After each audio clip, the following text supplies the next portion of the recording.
Proxy Grit for 10 says, if Bitcoin might hit its top in August, how does this affect the peak of the altcoin market? It's usually a few months after the Bitcoin peak. I appreciate the 10, but no, that only happened one time. So I'm assuming there's a large YouTuber that's pushing the narrative that the altcoins run. That's not true, bro. When Bitcoin takes a shit, the market cycle is over. Okay. So Bitcoin topped out here, and then a month later, the altcoins ran. So if you want to say a month, that's fine. But when Bitcoin says the game is over, the game is over, and everything goes to zero. Same thing happened here. Like, Bitcoin topped out, but once Bitcoin said game over, the game was over. In 2017, the top was in December, and a lot of coins ran maybe a month. Not even. But, like, once Bitcoin took the real shit, the game was over. So if you want to say 1 month, that's fair, but that's it, man. Like, if Bitcoin starts taking a shit, the game is over.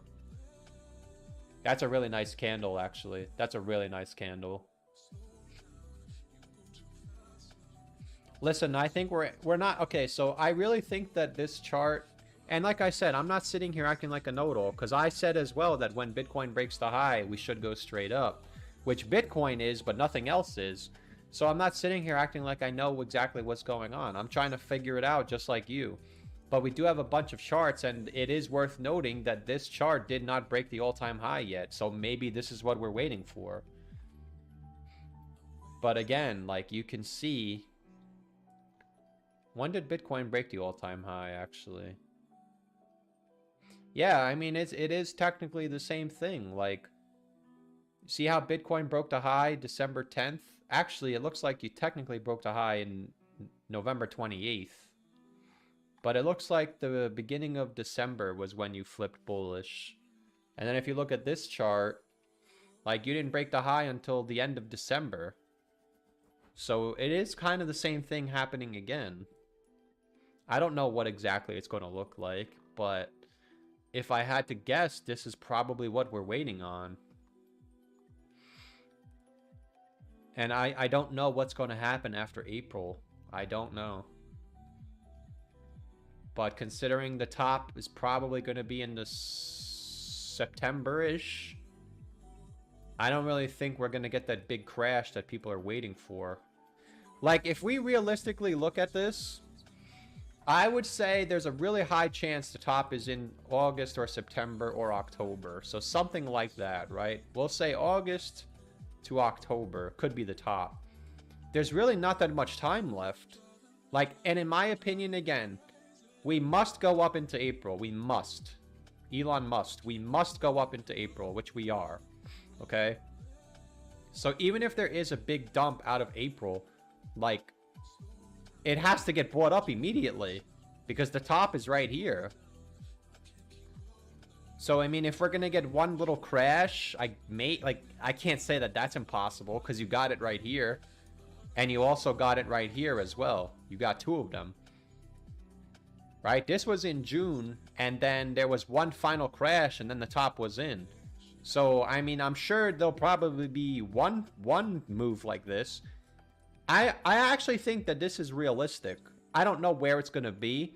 But again, we just highlighted before that you usually get a bearish divergence on Ethereum. So at some point, that crash has to happen. But it's not going to be the top. It's going to let you know, okay, there's one more push up and then the top is in. And I don't know where that is. But if we're speculating that it's in August, then... Because again, like you'll notice that the RSI topped in January for Ethereum, but the actual top was in May.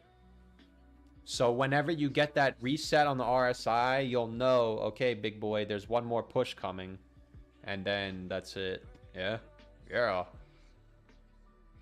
So I would say we're really bullish into April. Maybe there's a pullback in May or June. And then July all the way up until September is bullish. Like, dude, the bull run is going to be... It's going to be over before we even realize it. Well, not us, but like us as people. Like, we're waiting, everybody's waiting for their coins to go up, but they're refusing to accept that the coins don't go up until the end. Like, it's not crazy, man. Like, Ethereum Classic didn't run until the very end last time, and you're seeing it again. And then if you look at 2017, what's the difference? The difference is Ethereum Classic was a new token and it ran for 1 year. We are already seeing new tokens run for a year already. It's only the garbage pails that are not doing anything. Like Avalanche is not the same Avalanche that it was in 2020. But again, it came out here and the top was in a year later. Well, if it started running in September, what's a year after September? September. So the top is going to be this year, I think, and then that's it. And you're seeing new tokens just leave, like Caspa and all the other jabroni nonsense. That's why the new meme coins are ripping ass right now, and the old ones are doing shit. Well, not all of them, obviously. Like, Floki is ripping ass, man.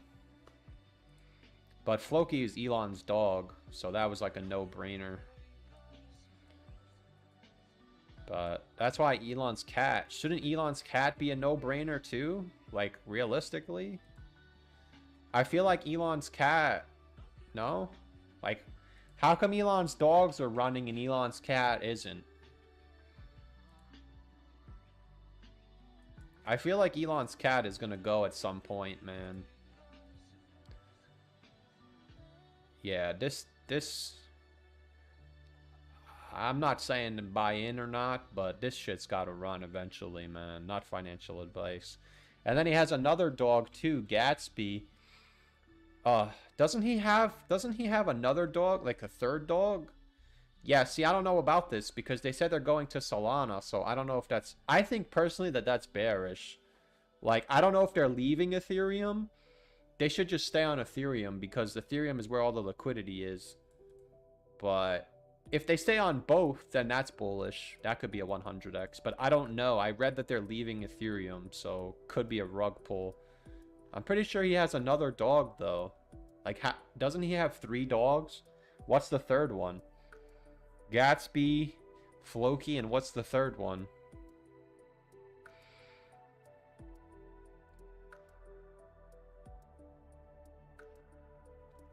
The top is March of 2025. Hughes, I'm assuming you got that from another YouTuber because that's what a lot of people do. They parrot other YouTubers. I'm not being far too emotional, brother. You're actually annoying, bruv. See ya. That was really annoying.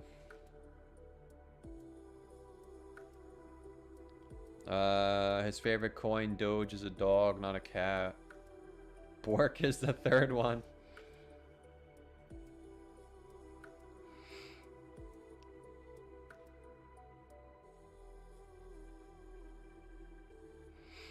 This money won't stay in the market if you think that. Look at the pullbacks of Bitcoin now. Look at how it bleeds down when Bitcoin dumps, bear market again. Yeah, everything's gonna go to zero again. I mean, bruv, everybody's got a different game plan. Everybody's got a different game plan. I'm at the point now that once my coins hit, I'm done. Like, I'm genuinely done, bruv. I'm done.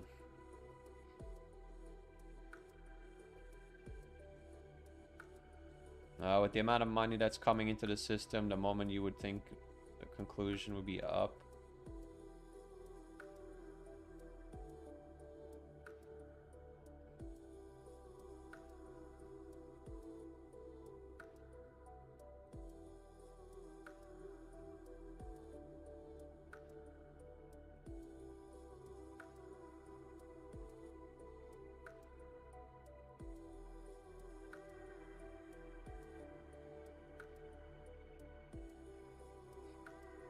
Bork fell hard. People used to say money flows from Bitcoin ETH to dog shit. Yeah, but Lord Narwhal, again.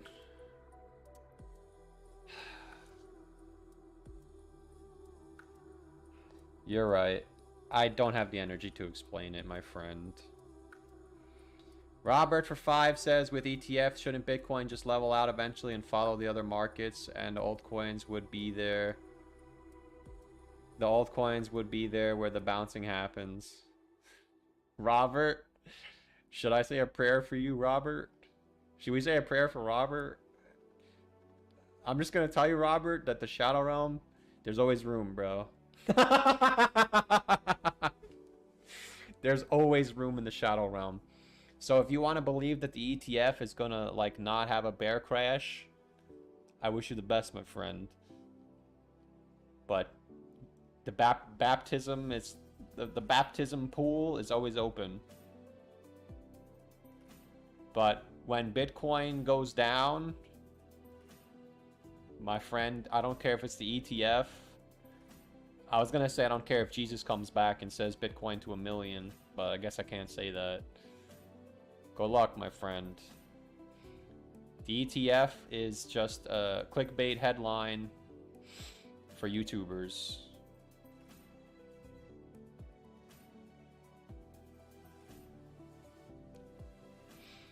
Invi for 10 says, I put 500 into Pepe a few weeks back, up nearly 10x. I'm debating if I should exit and find another play or just take a chance on Pepe going higher. I appreciate the thoughts. I appreciate the 10, man. That's awesome. Well, listen. Unfortunately, I don't know how high Pepe is going to go. But if you're at 5K right now, do I think Pepe is going to do another 20x from here? I don't know. That's... probably not. That's a 60 billion market cap, but I don't know. So I guess the question becomes, are you willing to gamble on the unknown or the known? That's the real question here. So if you have 5K, you can gamble that it's going to do another 20x, which maybe it will, right? It could. That would only be 70 billion market cap, which that's a... Doge went to 80 billion. Or you can take your 5K and put it in something else that didn't run yet and then get more likely of a 20 to 30x, you know? So at the end of the day, that's up to you to decide. If you started out with 500 and you're at 5K now, me personally, I would probably find something else. I mean, like, I'm not trying to shill, but... And I don't have this coin either. But, like, even if you took the 5K out of Pepe and then bought Pepe 2... Like, Pepe 2 is better, has a better chance to go a lot higher because the market cap is a lot smaller.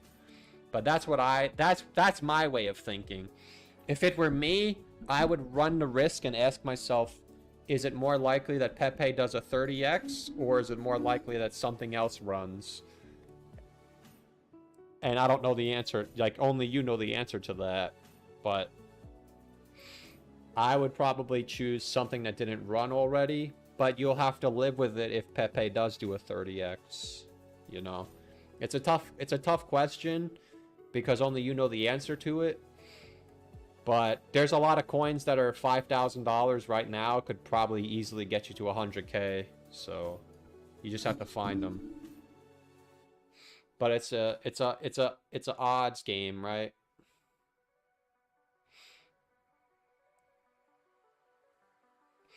I don't know how high Pepe is going to go. It could 20x, which would get you to 100K, right? But it also could not. Whereas other coins, I need like a napkin or something. Other coins are much more likely to do a 20x. So hopefully that makes sense. Crypto is bouncing back, fools. My coins aren't. Yeah, AVAX is pushing. BNB, dude, BNB is going to fly soon. Oh, we're back, fools. See, you just got to get a little depressed, and the market says, all right, fat boy, welcome back. Nah, I'm not even laughing, bro. My coins are still down. It's not funny. I'm still holding on. Just wish I could see my investment doubled already. Bro, Kevin, you just bought in like 2 weeks ago, and you're saying you just want to see your portfolio double. Bro, some of us have been here for years, man.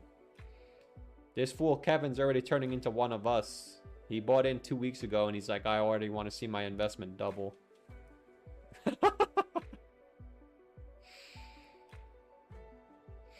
Yo, this fool is just spamming Bybit, so I'll see you later, bruv. See ya.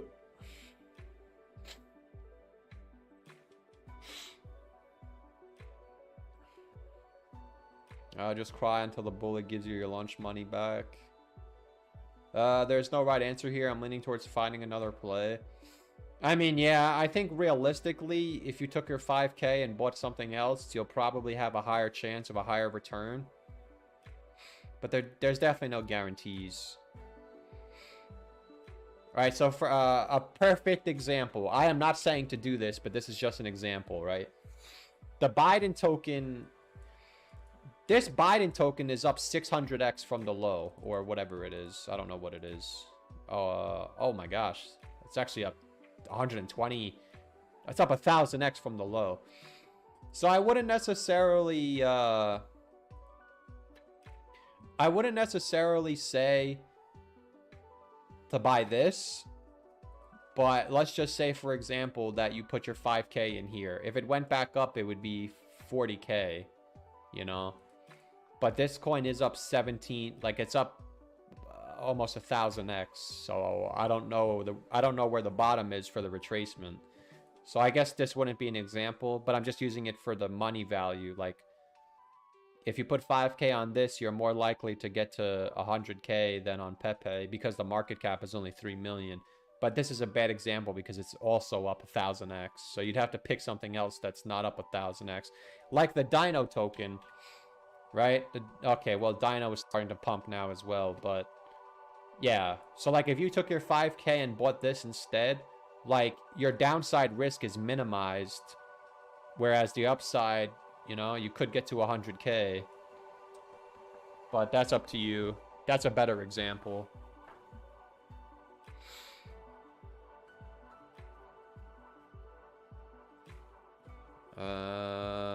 LTC gonna get at 420? Probably. Can't understand how people lost in this market.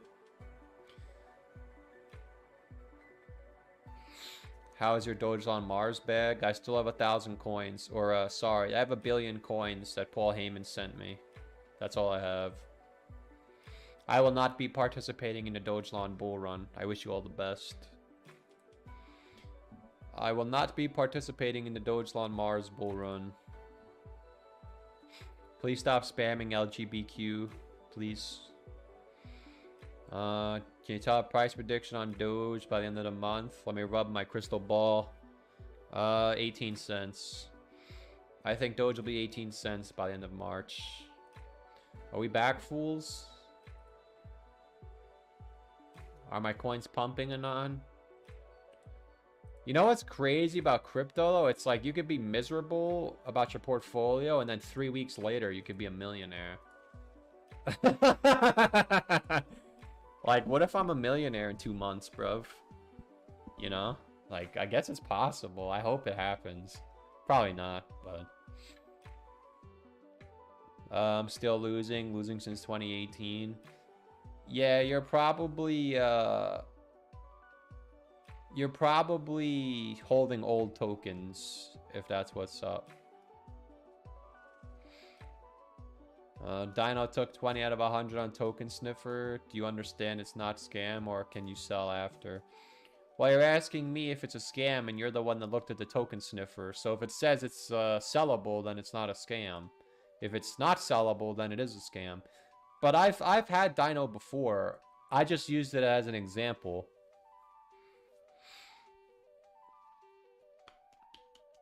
What do you think about Doge Killer? It'll probably run when Shiba runs. Most likely, yeah. Are we back? Lord Narwhal mocking me was the bottom signal. Now we need to get Kevin to capitulate. Then we can go up. I'm just kidding.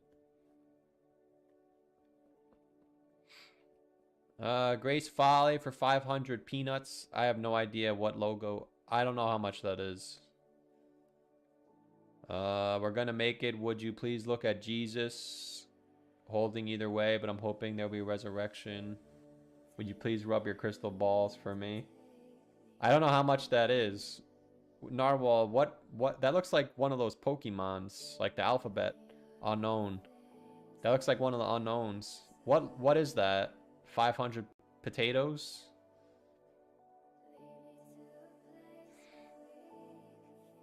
$500 peanuts. 500 something with a D. 500 donuts? What currency is that, fool?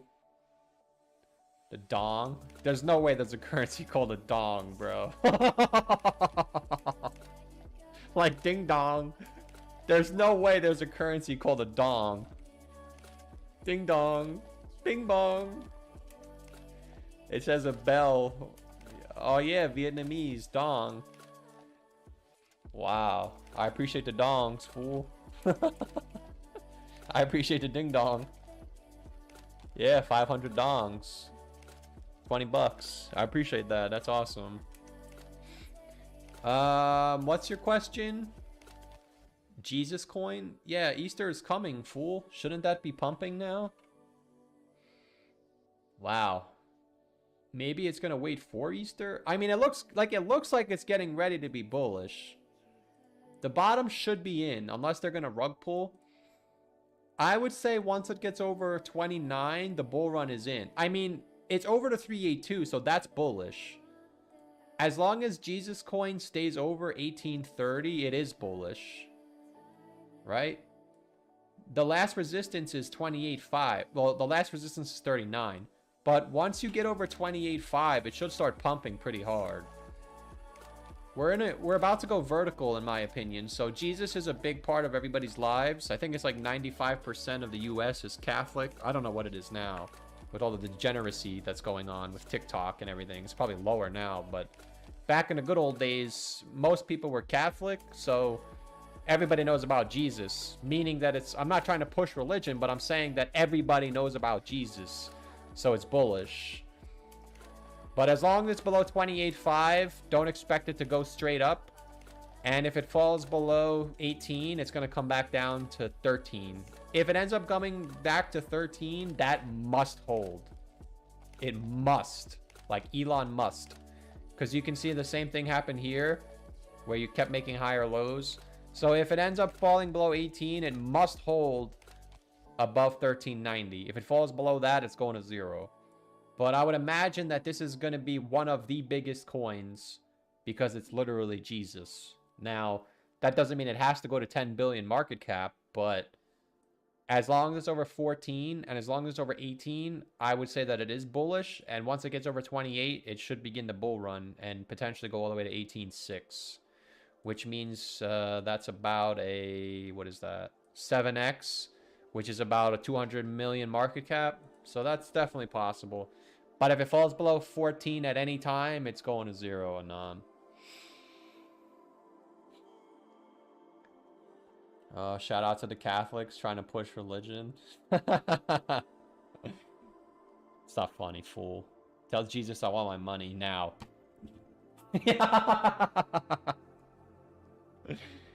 Oh, man. Bork about to give me a heart attack, but it's coming back from the ashes. Is that what it is? Is it? Is it coming back, fool? Maybe. Maybe. I've been following Salama. Yeah, I sold it right before it went back up. What about Muhammad? What about him? I don't know anything about him. Tell him to pump my bags, fool. 500k egg dongs. I appreciate the 20. That's awesome. Getting baptized and you become Jesus itself. Yo, Kevin's starting to talk like he's been here for 3 years already. Kevin's only been here for like 1 month and he's already talking like he's been here for 3 years. You guessed it, I'm holding all these 2018 garbage coins. I also managed to buy Doge coin in 2021. Yeah, Vegeta, unfortunately, my friend, I don't mean this in a rude way, but there's a chance you don't make it because you're only holding 2018 coins. So, I hope you make it, but it's not too late to shuffle your portfolio. I'm not telling you to do anything. I'm not telling you to buy or sell, but there's still time. But if you're only holding 2018 coins, You know, depending on what they are, I don't know. I'm sure you'll make money, but yeah. I hope you find a way to make it, bruv. I don't know what they are.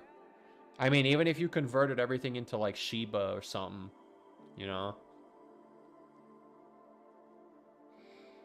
He says he's speed running. Yeah, Kevin's been here. Yo, Kevin's chatting right now. I don't run before I crawl. I wouldn't be surprised if Kevin starts talking shit soon. Once Kevin hits 10K, he's gonna start running his mouth. I told you fools to buy in.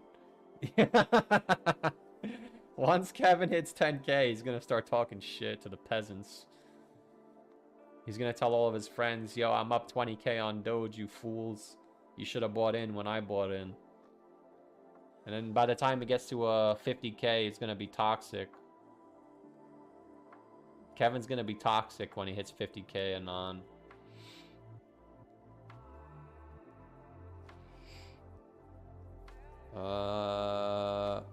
There's a shit coin called Shit GPT. Check out my pasta. XRP holders disagree. They want 1 trillion market cap. Well, I mean, XRP is about to be bullish. Dude, we're about to get rich, Anon. The XRP Moon Boys are about to make some money. I just don't know how much money they're going to make because they're greedy fools. But I think, I mean, look, this chart as well says the bull run's about to begin for Dogecoin. I think realistically, it could hit... I think the highest I'll go on XRP is $8. But, like, let's dissect that. $8 is a 10x for 370 billion. So why can't Dogecoin go up that high? There's no difference between XRP and Dogecoin, except the community is not toxic. They both do the same thing, which is nothing. So, I don't know, man. If XRP is going to go to 400 billion, then I think Dogecoin can go to 300 to 200. I mean, look, it's at 37 and 23. So if this is going to do a 10x, then why can't Dogecoin? That would be $1.60. Also, $2 would be like 300 billion. Yeah, I think Doge is going to $2, man. That's the best I can do. If it goes higher than that, then congratulations, bruv. You greedy fools. So how much would Kevin have at $2? If Kevin's at 8K right now... Oh, this fool's about to get 100K. Oh, man, he's going to start talking shit. Kevin's going to start talking shit to everybody. Yeah, I guess he would get like 80K-ish. 80K for Kevin. Michael Nemi for 5 says, you know, I got to talk about PMPY reflections. Are you getting reflections on PMPY? Is it still bullish? What are we at? Hour 45. Yeah, wow, it's still bullish. It must be nice not having to hold through 70% drawdowns, bro. That's all I do, 70% drawdowns. But it's still bullish. As long as over 2.9, it's bullish. As long as it's over 2.5, it's bullish. Any lower than 2.5 and it's going to zero. Yeah, I think we got to start looking for BNB plays, fools. BNB's about to go vertical.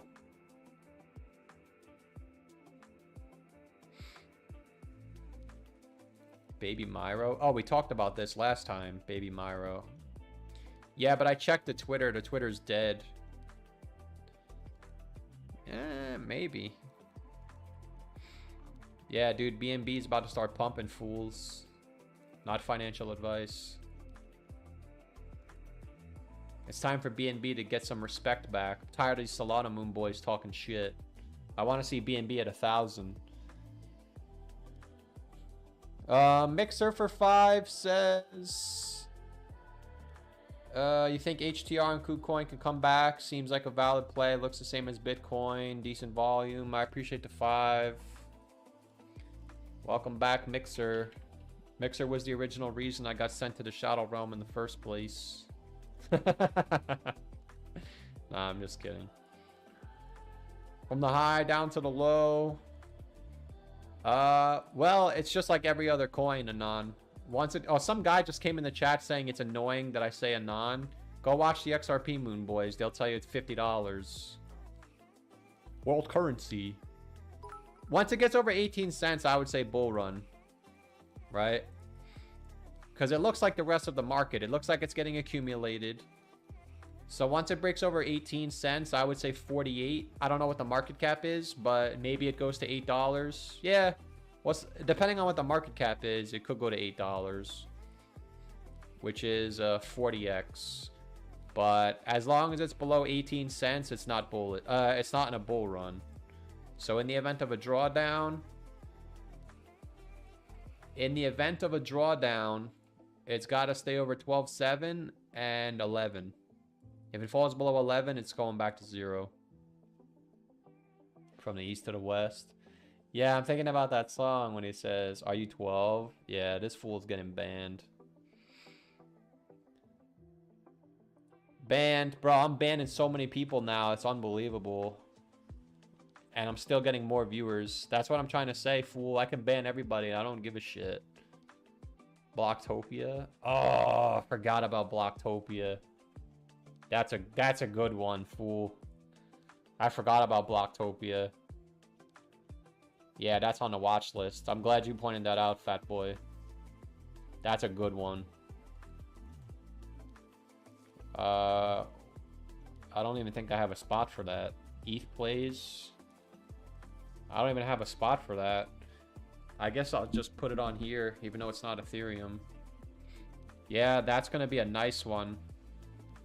Blocktopia.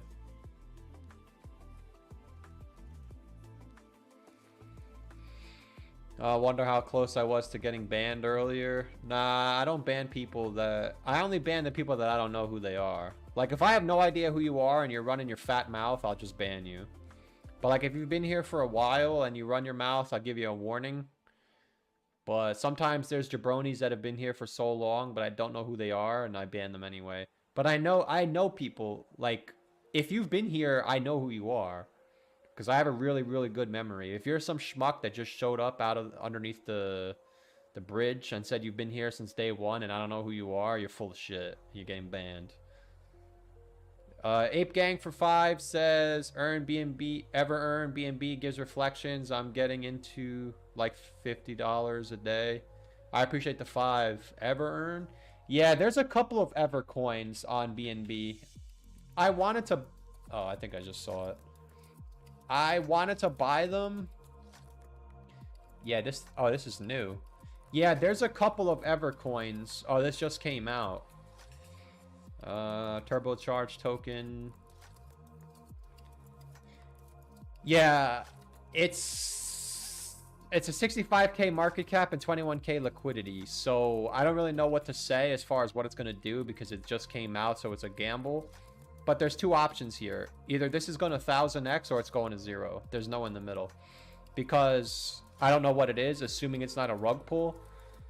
Because Ever ETH came out in 2021, and I'm pretty sure it did like a 700x. So there's a chance that that's what that is. Right? I mean, look at that shit. And there's also a chance that it goes to 0 and disappears. It just came out, so there's really nothing I can say. It's a gamble token for sure. And there's another one called Ever Grow, which is also running right now. So the old Ever coins are coming back from the dead. So the Ever Earn, it's either going to do a 500x or it's going to disappear in 2 months. I don't know which one it's going to be, but good luck. Good luck, Anon. There's really nothing I can say. It's either going to go up 100x or it's going to 0.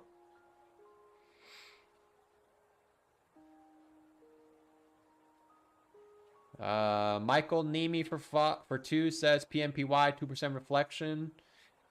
Yeah, good luck, fool. There's a lot of the reflection coins actually do pretty good in the bull run. Oh wait, I think Pig's a reflection coin. Should I buy this?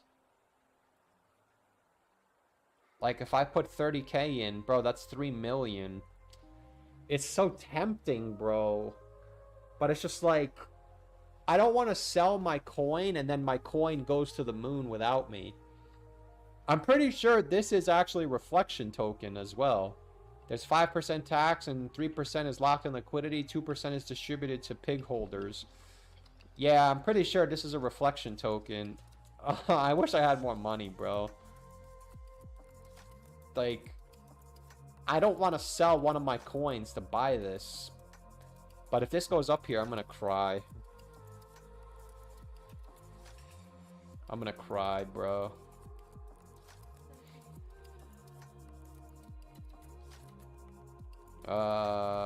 You know what's funny? I had SHIB and sold right before it had the massive run up, so I'm bad at crypto picks, even being in since 2018. I mean, listen, man, you're probably a regular person. I'm a regular person too, bro, so we're in the same boat. I suck at crypto as well, but I just clicked so many buttons that eventually I hit, right? So now I'm back. I'm basically at my 2021 bull run high right now, but it's not enough. Like, I need more. So I understand what you're saying, but I would make the case, and I'm not telling you to do this, but if you sold everything you had and you bought DOGE Mars, I think you'll make it. If you sold everything you have right now and you bought DOGE Mars, you would walk out of here with a 20x at least. I'm not telling you to do that. You got to do what's best for you. But I don't know what you're holding. If you're only holding 2018 dog shit, I don't know if you're going to make it. I don't know. Maybe you do make it. I don't know. But that's the scary part, is not knowing. That's what's scary. Pitbull is a reflection token also. Yeah, I missed Pitbull though. Mr. 305 Dolly. Yeah, Pitbull is gonna be the meme coin that goes to 1 billion. Damn, Matthew Dropco. Bro, if this goes to 1 billion market cap, Matthew Dropco is gonna be rich. It's already, I would need 100K to get in. Like, I like round numbers. So if I wanted to buy Pitbull, I would need 110K to buy in. So I missed it. I'm not buying it. But the question is, like, what's going to be the $1 billion meme coin on BNB? I don't think there is one. We talked about this before. Like, Floki? I mean, Floki, yes, but Floki is... Actually, it is Floki. Yeah, but Floki's only on... Floki's on both. So Floki, Baby Doge. Right? That's 2. And then there's just a big drop-off. Like, there's no meme coins. Meta Hero is not a meme coin. Yeah, Pitbull is actually next in line. Yeah, Pig Token, Cat Girl, Pig Token, Pitbull. So, like, these are kind of like the options here. Oh, man, that Pig Token's calling me. I can't do it, bro. I'm gonna throw up, dude. That guy's right. I never have enough money. That's why I need to just sit tight, relax, and hopefully my coins get me where I need to go. The world's first fair launch, optimized yield farming. Oh, look, we got another Moon Boy. Oh, what the hell is this? What in tarnation is this? Oh, that's going on the watch list, fools.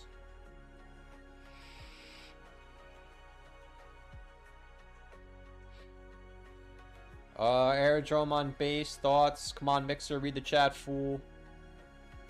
Fool sent a $2 super chat. Yeah, I know.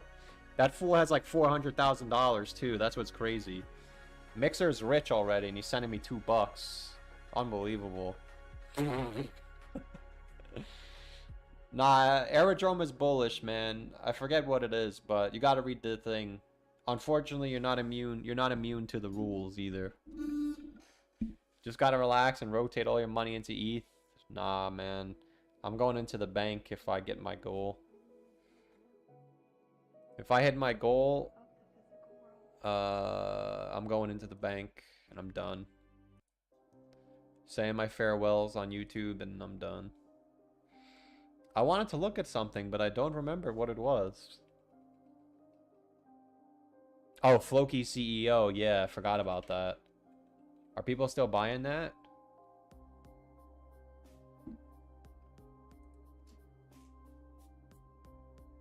doesn't even exist, fool.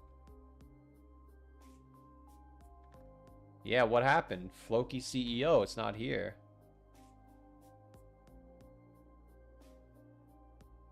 What happened? They pulled the rug?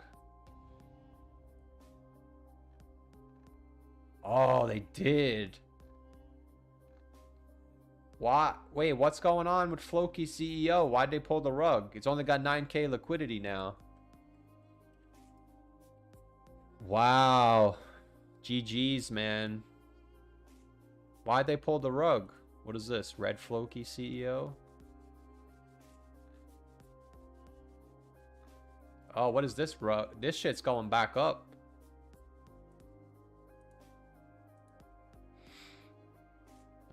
Mixer for 20. This guy said ban them all.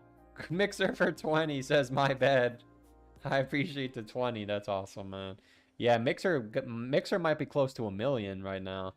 That's crazy. Just so you guys are aware, Mixer is the youngest. Mixer is really young, and he's about to be a millionaire if he's not already. So God bless, man. What am I looking at? Aerodrome? Yeah, somebody else in the chat has this. I think Dizzle Knob. I don't know what this is, but it's clearly going vertical, man. So we already have a chart. There's quite a bit going on, so I'll try and clear it out for you. But so the first thing I'll say is you can see all the way from the bottom here to the top, the 236 is at 47 cents. So I'll mark that. Actually, I'm going to put a box here because there's a 618 right underneath it. All right, so we don't need this anymore. We'll get rid of this. And then you can see from the high to the low, you're hitting the 1272. So this 80 to 90 cent mark is going to be some sellers. If it ends up getting through 90, $1 is next, and then $1.50. And if it ends up pulling back, you can see I just deleted the retracement level. From this low to the high, the 236 is right here at 67, and the 382 is 60. So you have 67 and 60, which is still bullish. And then you have the final support, which I already highlighted, which is this green box, which is 42 cents for the reasons I just highlighted. It's the 236 that I just deleted. It's the 618, which you can't really see, but from this low to the high, the 618 is down here. And then it's also the uptrend. So if it falls below 47 cents at any time, it's going to zero. And as long as it's over 67, I would say that $1 is in play. And if it breaks $1, then $1.50, $2, so on and so forth. I don't know what this is, but I guess everybody bought it except for me, so God bless. John Doe for 30 months. I appreciate that. He says, can't even afford YouTube Premium. Cooked. Yeah, I'm getting cooked too, fool. But, dude, I hope you find a way to make it, man. I hope you make it, bro. It's just... Bro... You gotta change. You gotta change the profile picture. Man, I know, dude. It's just like we just keep getting cooked, man.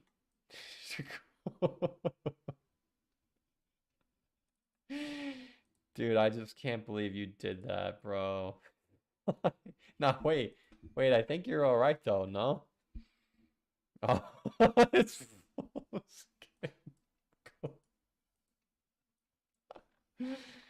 Nah, you just gotta be patient, man. You just gotta be patient, dude. Cooked. Do you still have Kirby? Maybe Kirby will save you. Oh, Kirby's pumping Anon.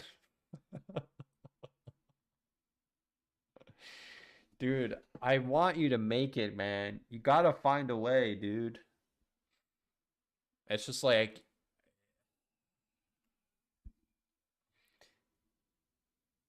Nah, Mew's cooked too, bro. Damn.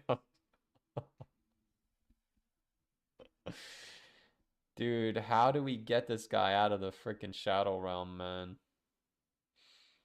Honestly, John Doe, I think you just tuck your tail and just sell everything and just go all in on something, man. Like, I think if you sold everything, you would still be good to go, right? Like, maybe you just gotta tap out, bro, and just like buy Pepe 2 or something. You know what I mean? Like, let's think logically here. If you sold everything, would you be able to get 6,700 bucks? You know what? This shit's kind of coming back. I might actually buy this. Dude, I might actually buy this. If this thing comes down one more time for big tone, I might actually get in. Cuz think about it, if you have 6,700 bucks and this goes back up, you got 30K right there. And then it'll keep going and you might even get to 100K.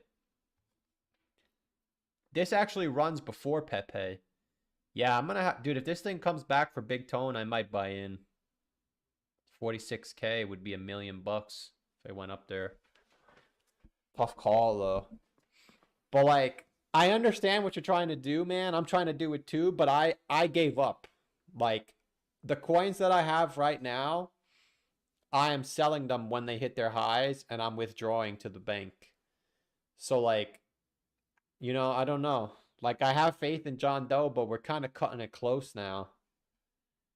So if you got to $6,700, are you able to buy Pepe too?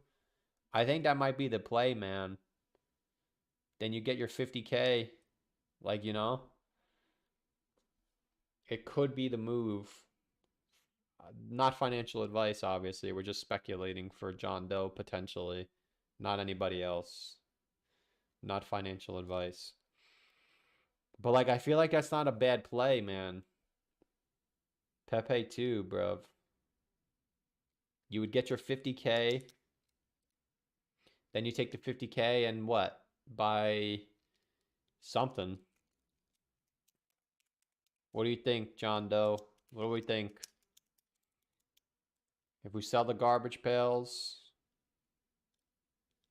get some Pepe 2 action going. Now it's a real buzzer beater, yeah, but maybe I wait one more pump, then I'll be back at 25K. Yeah, I know, it's a tough call. But it's like, bro, what if Biden falls by 50% again? You know? I can get 4% on my savings account. Wild turkey, that's not going to stay like that. At some point, they're going to cut interest rates.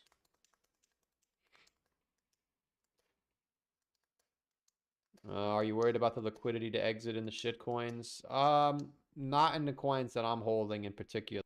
But yes, generally, the liquidity is a problem, yeah. What is the 18-cent resistance? You gotta watch my video, fool.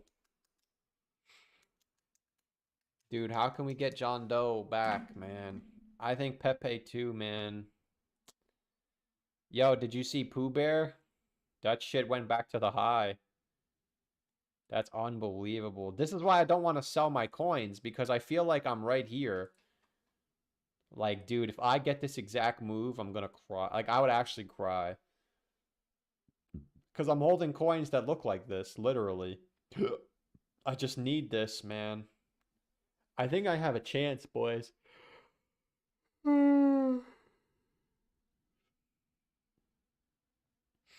Just put another K in Hua Hua. Oh yeah, whatever happened to that shit? Hua Hua. Is it pulling back? 3,600. Maybe. 3,600 can get you to 35K. Dude, I hope John Doe makes it. I just don't get, like, MAGA is not... Dude, MAGA is 300 million market cap. But Biden is only... Yeah, but this thing is getting cooked, bruv. Like, I would hate to see it just, like, go like this, bro. You know what I mean? Like, you would literally be... you would be cooked, man. If this ends up happening, I'm buying in. I would put 6K in. Then if it went back up, I would have whatever 6 times 50 is. 300K. Dude, I hope it works out, man. I'm not saying that this is gonna happen, but good luck, Anon.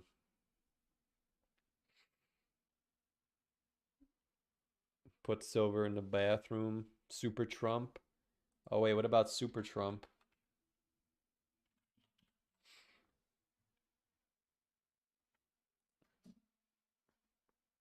Oh man, it's still going, bro.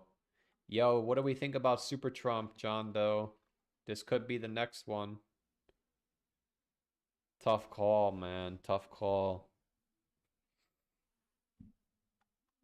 Silver spammed only 3 times.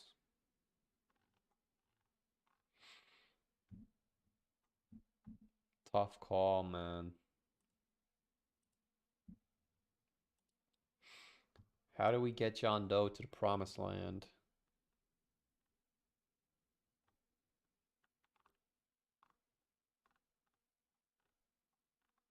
What about Dino? What if you sold everything and bought Dino? Could you get to 7K? Dino might start pumping soon.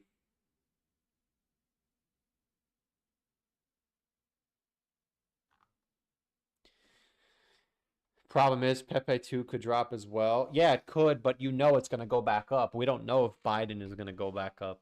Like, I think it will, but like the problem is, bro, Biden is up. Biden did 1,000x from the bottom. You know what I mean, man? Like, dude, this thing is up 1,000x from the low. That's a lot.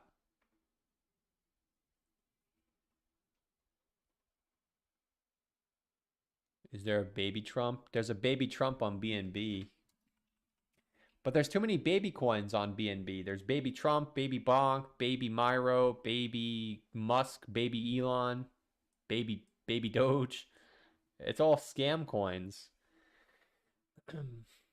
You can't save everyone, but you'll do anything to save Private Doe. Yeah, because Private Doe is one of us, man. Private Doe's the epitome of the hardworking American. He lives in California. He's got a blacked out BMW with leather seats. We're trying to save him, Manon. Baby Trump sucks.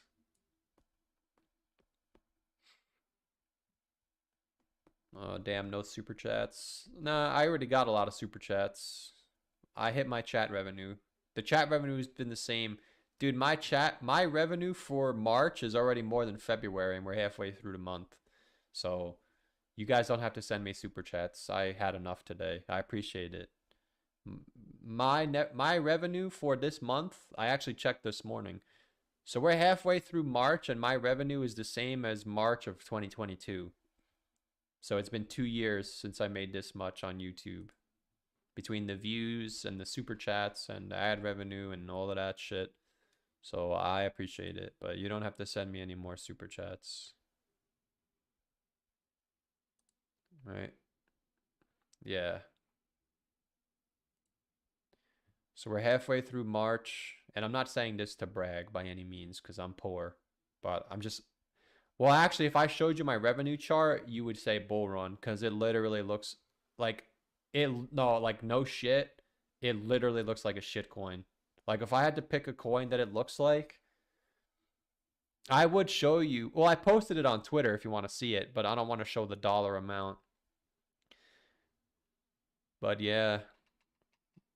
Uh oh no, we're not at March of 2022 yet. We're $600 away. But yeah, my ad revenue chart literally looks like what does it look like? What coin is that? Hmm. It looks literally it kind of looks like a Kita, I guess. I guess that would be the closest thing. Which the reason I'm bringing this up is because it shows that we're about to go parabolic. Does it look like this? Uh, I guess. Yeah, I guess that's pretty much. Yeah, I guess that is pretty much what it looks like. But it's a little bit more stretched out.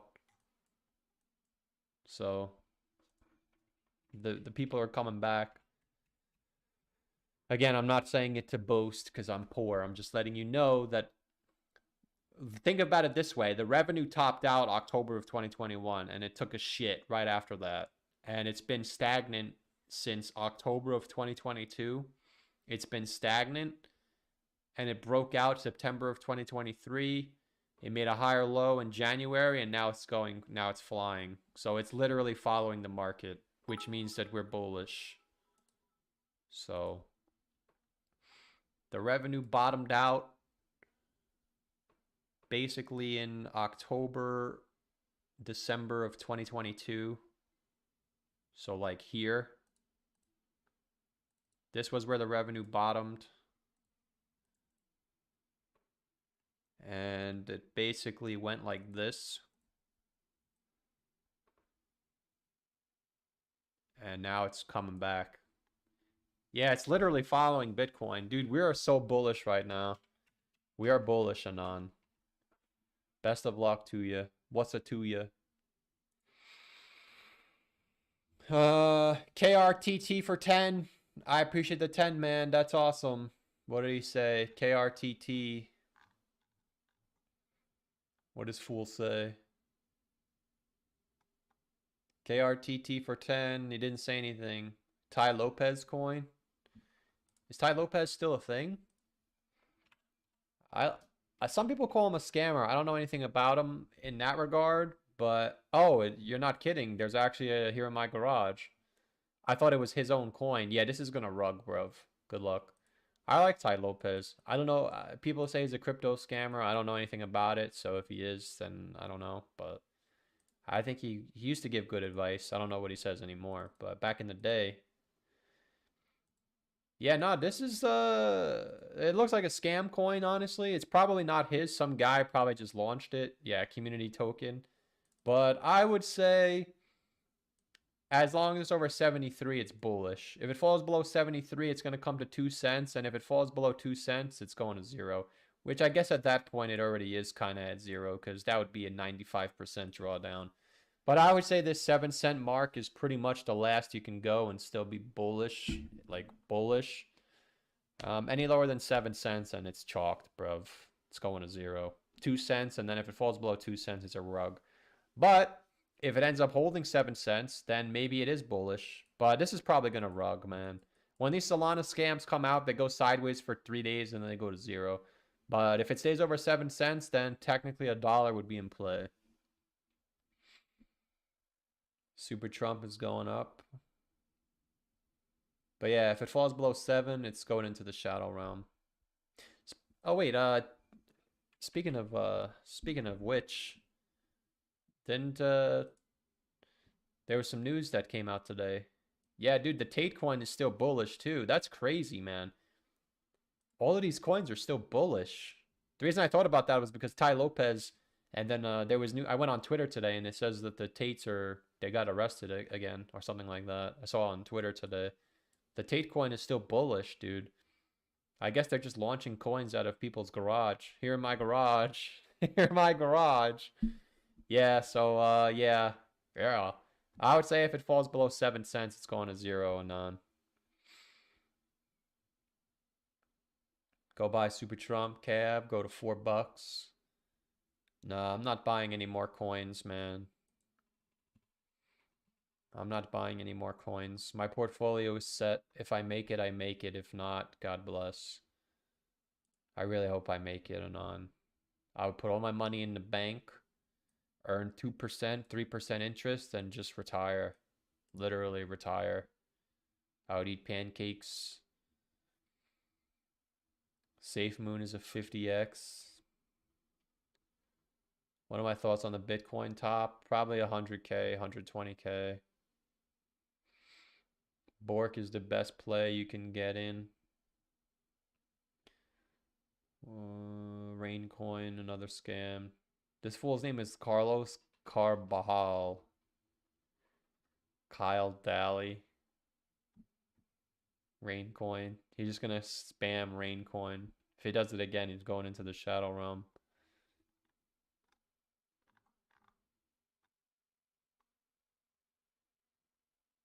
Super Trump.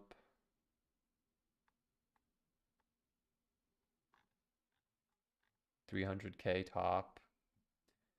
All right, gentlemen, I guess that's where we wrap it up, yeah? I guess that's where we end the stream.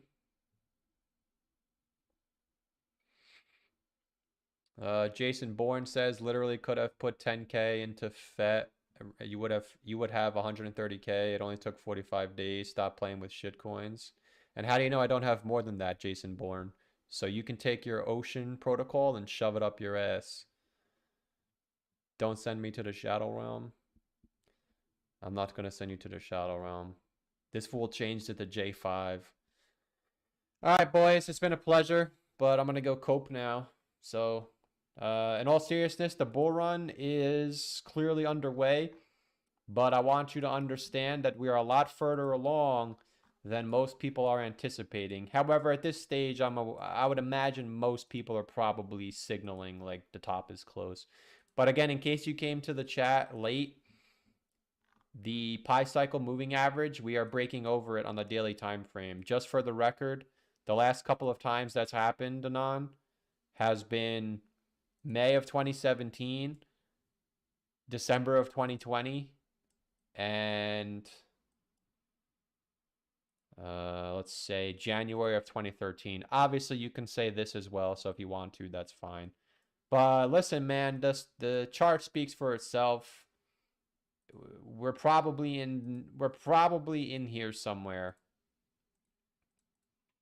We're probably in here somewhere. So the top is probably 5 to 6 months away. That's all I got to say. I'm done. I'm done chatting now. It's time to go. So, all right, gentlemen. It's been a pleasure. I appreciate all the support. As always, everything said in a live stream is just my opinion. It is just entertainment, nothing more. None of this is financial advice. You always have to do what's best for you. Check out Lord Narwhal on YouTube if you want to see premium Smash Bros. Content.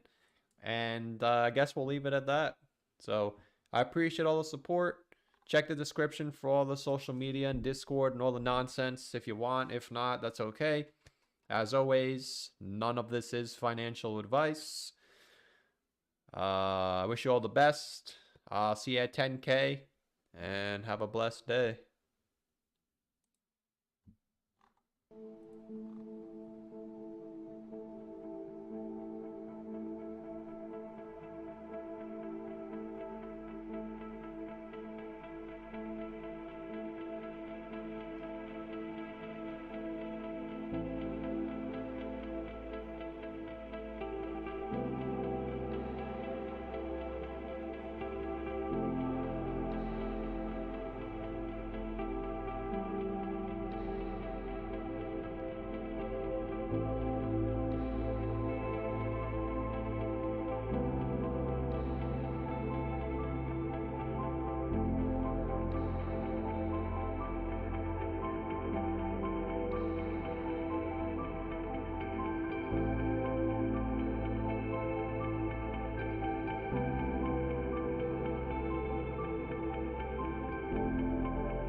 Oh, we're using QuickBooks for a lot more than accounting. What about integrated time tracking?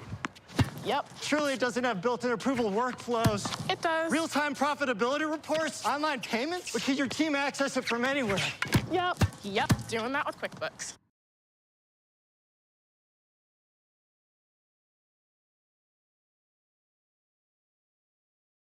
You are being slaughtered and you don't realize it. There could be a dollar crisis. They're debasing the currency by 15% a year. I mean, it is inevitable that it's going to happen. But does that just mean that we're crazy and that it's going to be fine? I'm not saying everybody is wrong. I'm saying that people that believe in Bitcoin are wrong. You're missing the point. Well, why the hell would anybody buy these? These are obviously going to go to zero. I'm not concerned about the cliff of death.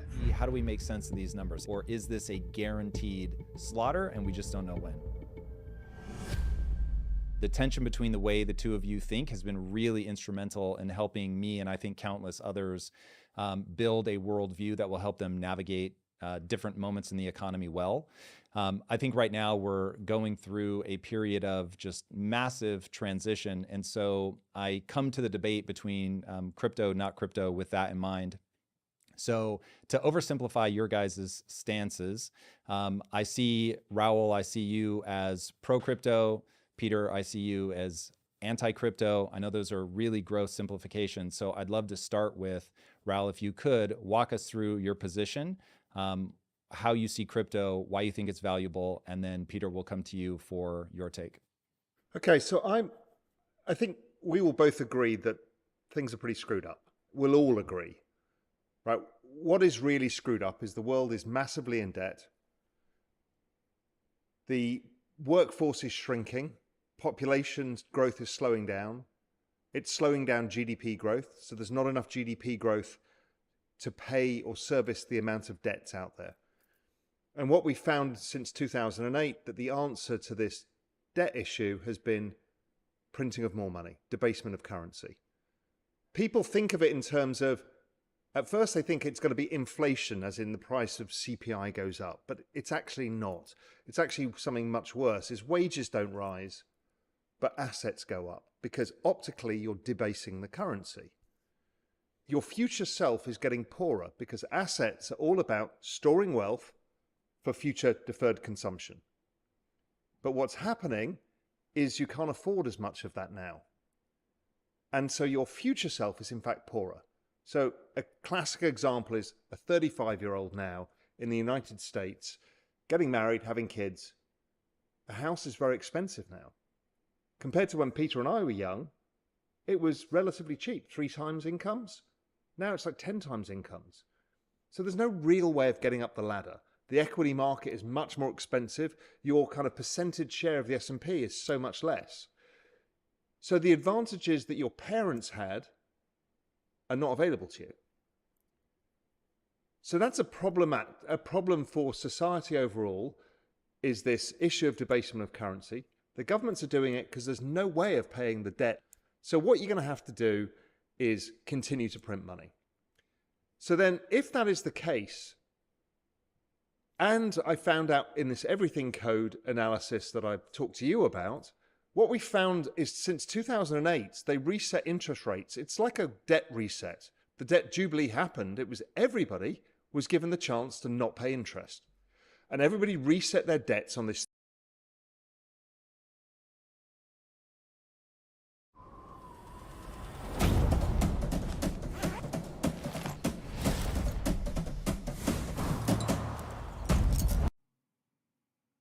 Good evening. Do we start it off with a well? Did you pay yourselves at least? Leverage traders, did we take something off the table? That's the question. But don't worry. The faster they move up, the faster they move down. But the reaction to what they do after they've moved down aggressively is critical at helping us understand if Bitcoin is going to continue this move to the upside. And it always starts with one candlestick, because that candlestick is the one that gets the party started. Good evening, guys. We've got a little bit of a different tone compared to what it was in the last live stream.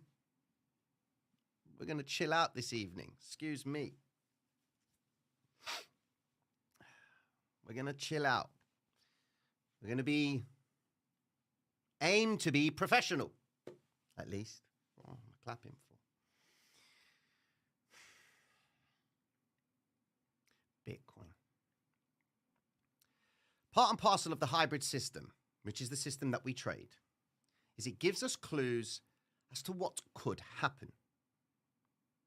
The longer you expose yourself to this logic of thinking, that means if you are presented with a situation in the charts where you believe it could go down to this point or it could go up to this point, in my opinion, trading all-time highs is probably one of the most easiest things to do.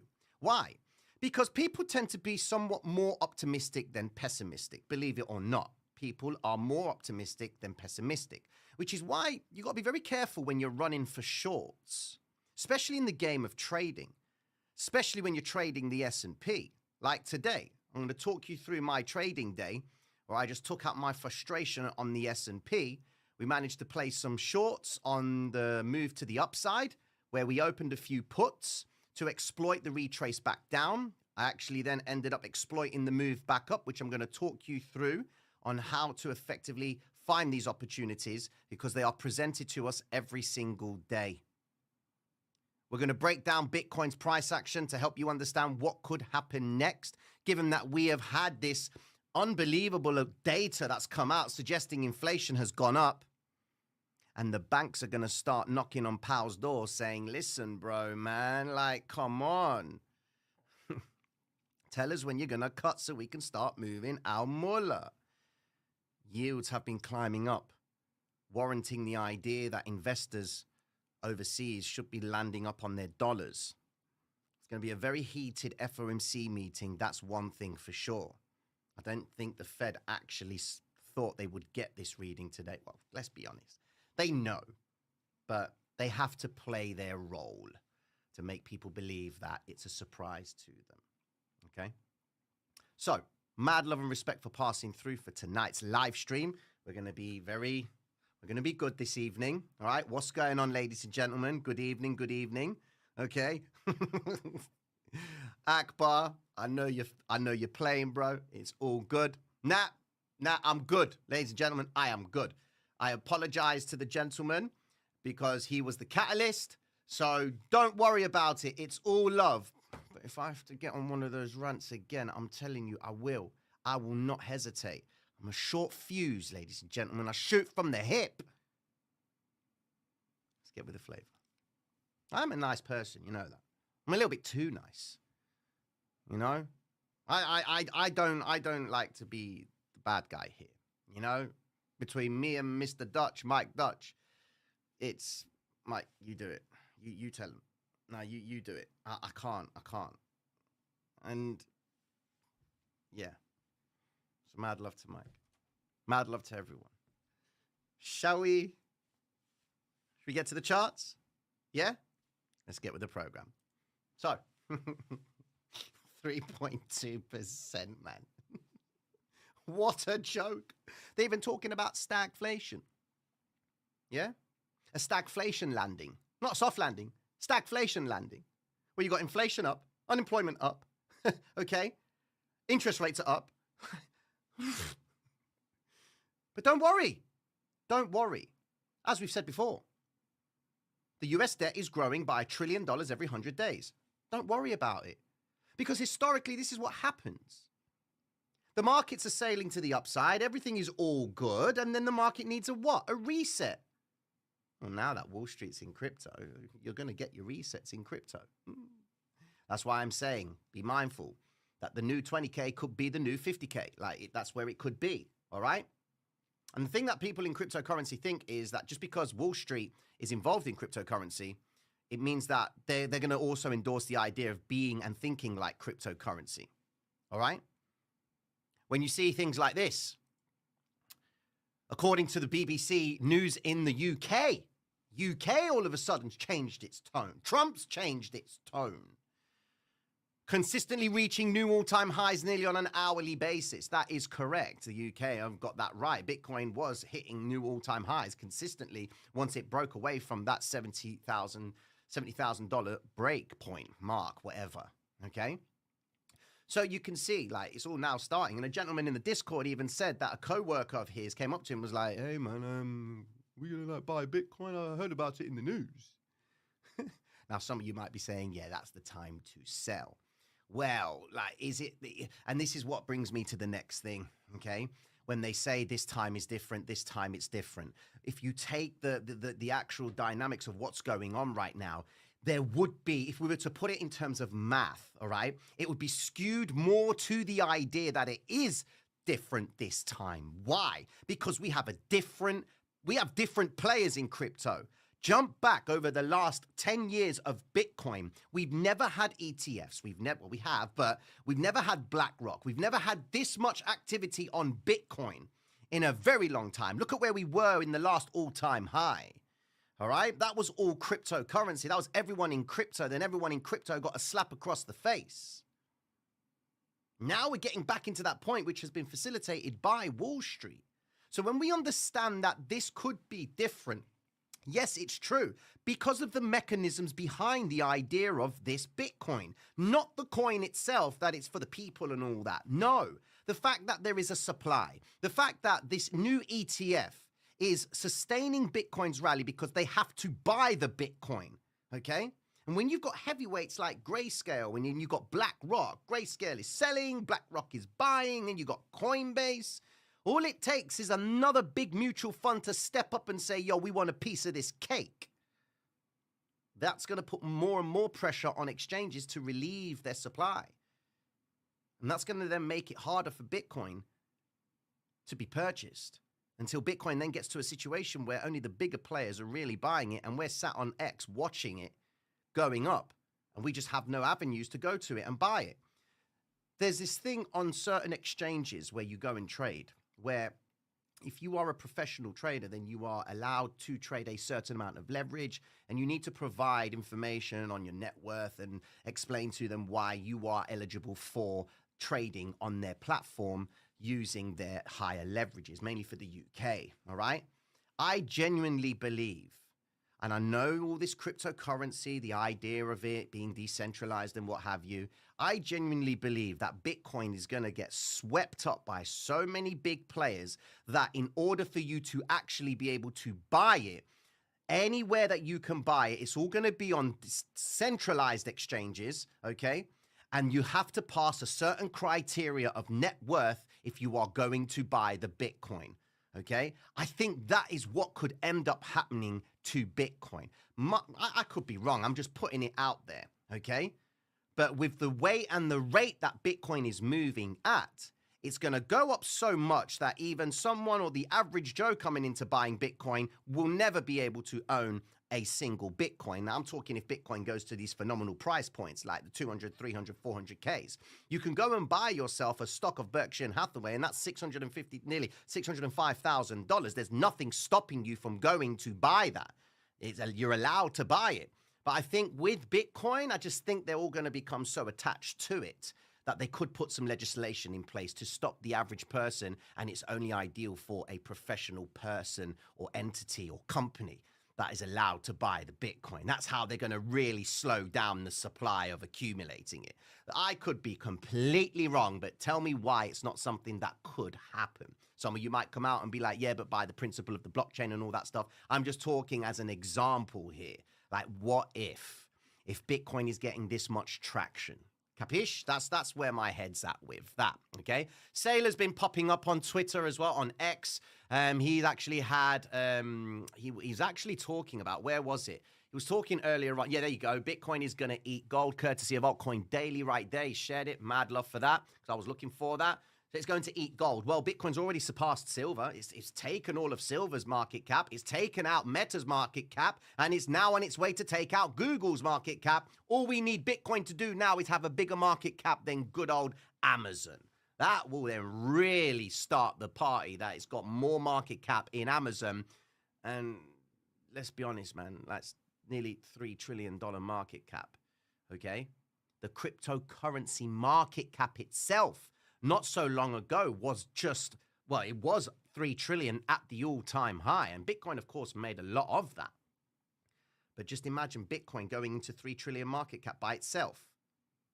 I've said this before, and the OGs will know this, that there will be an instance when the daily turnover for cryptocurrency, and this is not me being bullish or bearish, I've said this before, there will be an instance where cryptocurrency is near enough going to have the same daily turnover as Forex. Roughly speaking, it's around $6.5 to $7 trillion per day. Now, if this is going into the evolution of finance, logic says that we're on our way for that. But it doesn't mean it's just going to keep going up. Does the euro keep going up? No. Because what you've got to understand about Forex is it's all about perceived value, right? How many dollars can I get right now on the back of a strong euro? Well, as a hedge fund manager, if my portfolio is heavily weighted in European stocks, all right, and I see that the dollar is up, for example, I might go and get myself more euros by selling into dollars, okay? And then taking those euros, go and buy some European stocks with a lot of euros, so that when everything starts to mark back up again, I've got a strong euro and I've got higher valued stocks that I can sell back into dollars and get myself my return. Happy days. That's where I think cryptocurrency ideally should be going. And truly speaking, the only coins that are going to be able to do that is Bitcoin, Ethereum, and maybe XRP. Yeah, maybe XRP. But that's another story, okay? Now, moving on. The more deductions you claim, the bigger your refund could be. Paid out of pocket for medical or dental expenses? There's a deduction. Choose the 360, was it? Yeah, $360 million worth of leverage trades wiped.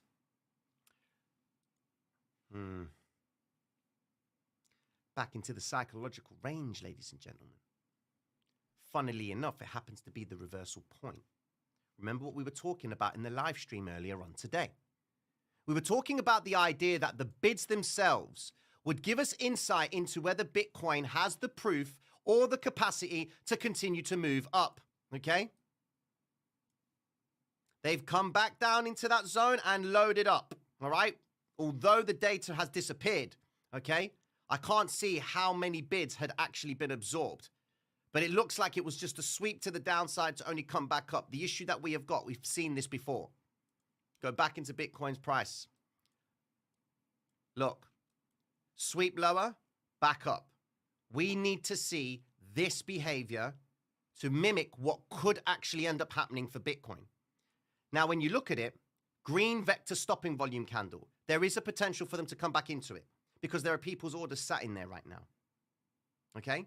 Now, this is very important because it's on the back of this move right here that's going to dictate to us if, on the daily time frame, is Bitcoin actually preparing to mark down lower to test the logic that the bids down here are going to find another opportunity to buy Bitcoin. That's what we're looking for. Now, tomorrow, ladies and gentlemen, I'm just going to warn you now. I don't know if you've received this notification yet, but I have Crypto.com as a wallet, okay? It's where I just buy crypto, sell it, do whatever, all right? They sent me a notification saying that there will be no deposits or withdrawals allowed when they upgrade the Ethereum platform. So there's going to be a bit of a time where you cannot buy or sell or move any crypto on Ethereum via Crypto.com. I don't know if you guys have received it by any other platforms, but just be mindful as we stroke the turn of 12 tonight in terms of the new day, and it hits the 13th of March, probably going to see some activity happening on the Ethereum blockchain itself, all right? So just be very mindful. Trading it's not a problem. You can go and play it on Binance or wherever. But I'm talking about actively moving Ethereum and depositing in Ethereum. Crypto.com have told me that there will be a limitation on that. You won't be able to do it during the upgrade period. So just be mindful of that when it actually happens, all right? Cool. So let's get into what's happened today, okay? Let's just go and have a look at where we are. So inflation came in higher, right? Now stick with me on this one. But the NASDAQ and the S&P ended up climbing up. There's that red vector candle recovery region over there on the S&P. Happy days. Why did it move up? Like, hold on. It's bad news. Inflation is up still, right? Why has it moved up? Well, there are a number of reasons to why it's moved up. The first thing is I'm going to talk you through my trading on how I exploited this move, okay, to the downside and to the upside, okay? I'm going to break it down for you and talk you through understanding the hybrid system and using exo charts and using the VWAPs and having an understanding of the actual asset that you are trading. Very important, because if you don't understand how your asset trades, and when I say how it trades, I'm talking about babysitting it. Why do you trade Bitcoin? Is it because your nan's got some, or because you've heard it's a good coin to trade? Well, why do I trade Ethereum? I trade Ethereum because it moves so much more better than Bitcoin. That's my opinion. Doesn't mean that you shouldn't trade Bitcoin. It's just I've spent more time watching Ethereum than I have done Bitcoin, but every single day I am projecting off Bitcoin, okay? Ethereum just moves a bit different. It's more volatile, requires less market cap to actually move in comparison to Bitcoin, okay? So we're going to break it down right now. I'm going to talk you through exactly what my trading day has been like and help you understand all of this behavior over here, okay? So let's get with the program. Here we go. How did we fare today? Well, so I've traded 4 days in the month of March, and we started off on the 8th, and we cleared 31,000 on that day. That was a very good day of trading for me on the S&P. And the logic that I'm going to show you now is exactly the same thing that I do. I just wait for it to happen, and I'm going to show you exactly what to wait for, okay?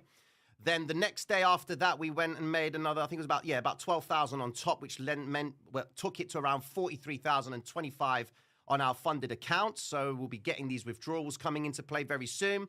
And then we finalized today, and we're at a balance of 61,200, which then brings us towards our, today's trade. Let me just get the picture up because, hold on. Yeah, we'll go back to that in a second. I'm going to show you the picture right now, just so you guys can understand exactly what we're doing today. Is that my picture? Where's my picture? Here we go. Here we are. Right. So for the trading day, this is a challenge account. So when it's a challenge account, it starts with Apex. But when it's a funded account, it's PA. So that's a performance account. So those of you that are trying to do funded accounts, when you've passed the funded challenge, you get a PA account, okay? Now, I traded across 1, 2, 3, 4, 5, 6 accounts today, and I had to copy the trades individually by placing the bet manually, which is a bit of a pain in the ass. Now, we did really well today. We took a relatively decent win rate. It was at 92. It should have been 100, but I had to open up a trade and close it because that's another funded account that I've passed. So that gives me another access to $250,000 in funding. But we cleared the day today on $18,000. And these are our wins today. So $5,000 all on the S&P, 1,900 on the other, 4,700 on the other, 1,980 on that account as well. And 21, you can see how I'm copying the trades because the price differences are relatively close. Like on account number 74 is near enough the same to 77. So I'm opening the trade simultaneously after the other, okay? And then these ones here, 4,789 and 4,900, I opened more trades later as the S&P decided to bounce off the VWAP, which is what I'm going to be talking about in a second, all right?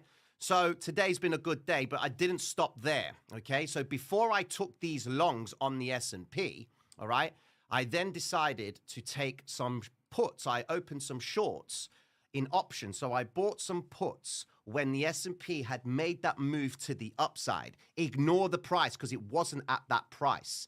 The price point of the S&P on the futures market was around, where was it? Let me just tell you right now.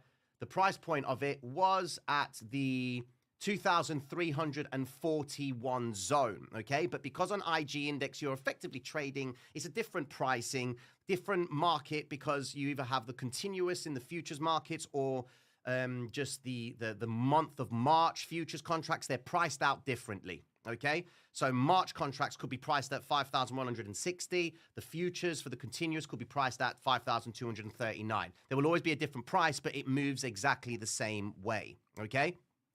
So we managed to buy some puts on the retrace back down into the recovery of the vector, which was in principle going in towards the VWAP on the S&P. All right, so we managed to see a nice little return there on the options. I'm going to be playing more options because I know the guys in the Platinum membership want to know more about the options. And to simplify it for you, all I'm looking at is just getting in at a decent strike price, implied volatility, sort of in the 20 to 25% percentile range. And I'm just looking at the charts, and I'm assuming that buying puts at this point, I'm favoring price to go down, take advantage, get in, get out. So these were effectively scalps on the S&P. So net for the day, we're looking about $19,500 for the day. That's happy days. We're not doing too bad, ladies and gentlemen, for the month of March. Happy days right there, okay? So that's the statistics. Now let's just have a look at what we're talking about. So these were the zones. I use the NASDAQ. Now, this might look crazy to you, but it's just anchored VWAPs that are updating in real time as I'm trading, okay? But this was the area where I started to run my short on the S&P, okay? Now, what I always say to the guys in the platinum is always wait for the NASDAQ to make a bold move away from the VWAP. So here's the day's VWAP, which is this purple line. And this concept is no different to Bitcoin. It's no different to Ethereum. It's no different to XRP. Let me just show you Bitcoin for a second. Look, this is what it was like for Bitcoin. Let's get this up. Give it a second. Come on. This is a DOGE. It's a direct connection to the spirit of the past while powering this brand into tomorrow. It's fueled by the Brotherhood, but powered by lithium. I'm talking about batteries driving electric drive motors to deliver instant torque to all four wheels.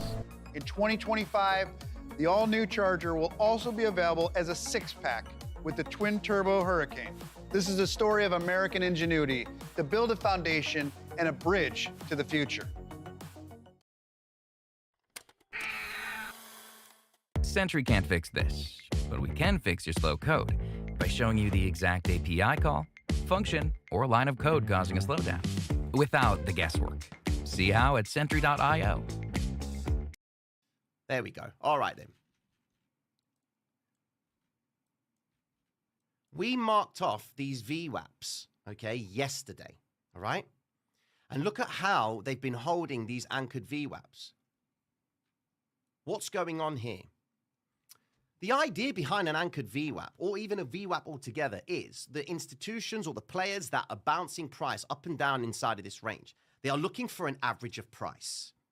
Now, they might have clients that are like, right, we've got $50 million off Mr. Client B, and he wants to get rid of it, and we need to get rid of it at a good profit for him, or should we say a good average price, because they simply cannot dump millions and millions and millions of dollars worth of positions into the marketplace. They won't be allowed to do it because it could disrupt the market, okay?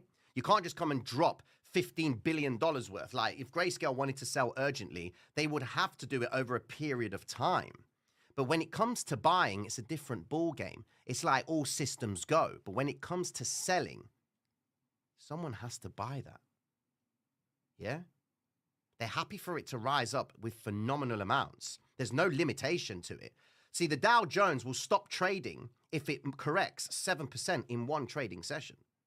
But if it were to rise 7%, you think they're going to stop that? Hell no.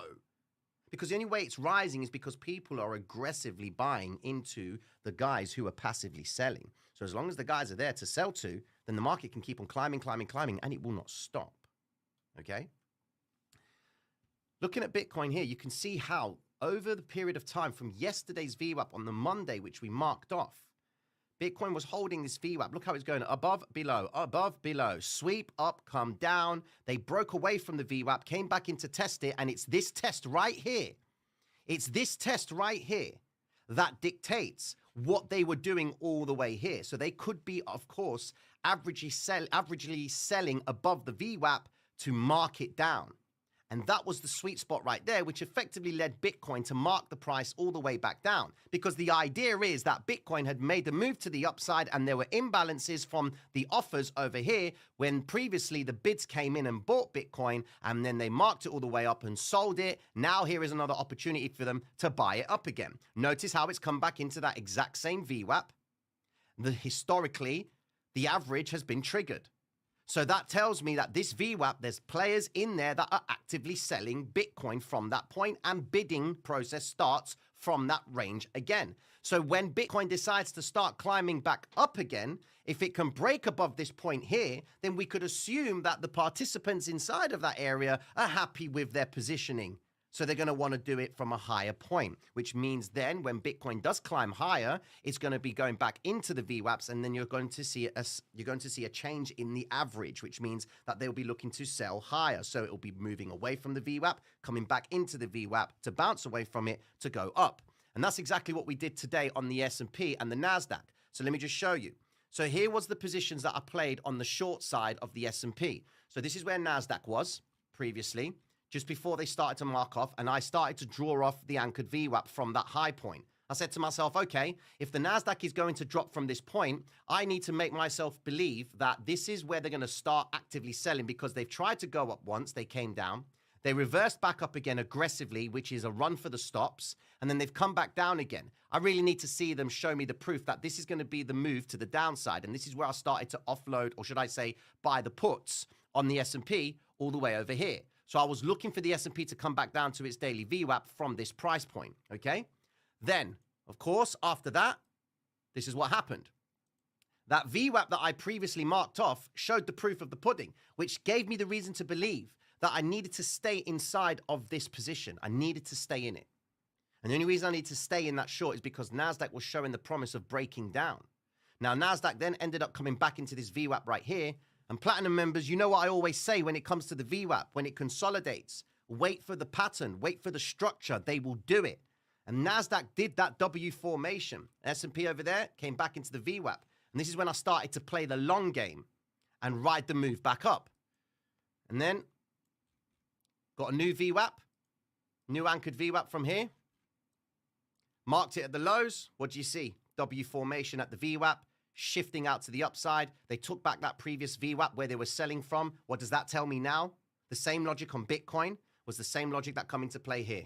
New VWAP, holding out, averaging to want to sell higher because they were buying as it was going down.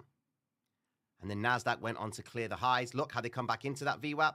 Happy days, load up, V-shaped play, shift out to the upside. And that's exactly what the S&P did as well. The S&P came through nice and nice. S&P came in nicely. There it is. The little W formation, that was at that point. Here it is. This point here. It was clean on the S&P. No imbalances below. They've done the business. Yippee-ki-yay to the upside. What was I trading into? Trading into the logic of the vectors. This is on the 5-minute time frame. It was actually on the 1-minute time frame that I was trading off. There's my shorts. There's a W formation. Red vector candle up there. Red vector, red vector, red vector. Split the chart in half. I know you guys heard me say this before. Green vector candle always starts the process.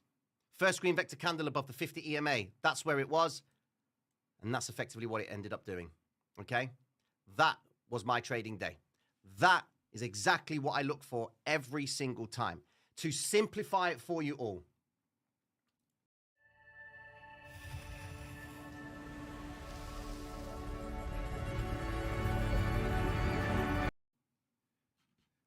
The NASDAQ usually gives us the idea what the S&P is going to end up doing. It's going to sound absolutely crazy saying this to you all right? Here's the VWAP, that purple dashed line, all right? This is all you're looking for. Tell me if you see semicircles. Can you see semicircles on the VWAP? Can you see how it moves away from it and then goes this curvature back in? Moves away from it, curvature back in. Moves away from it, curvature back in. Moves away from it, new session, back into the previous session VWAP. Moves away from it, back into that one. Moves away from it, back into that one. And it's always after the New York set or after the London session closes. Look at that. Move away from it, back into it. Semicircles. What do you mean, Tino, semicircles? Are you serious? What I mean by semicircles, ladies and gentlemen, is this. Say you've got the VWAP like so, right?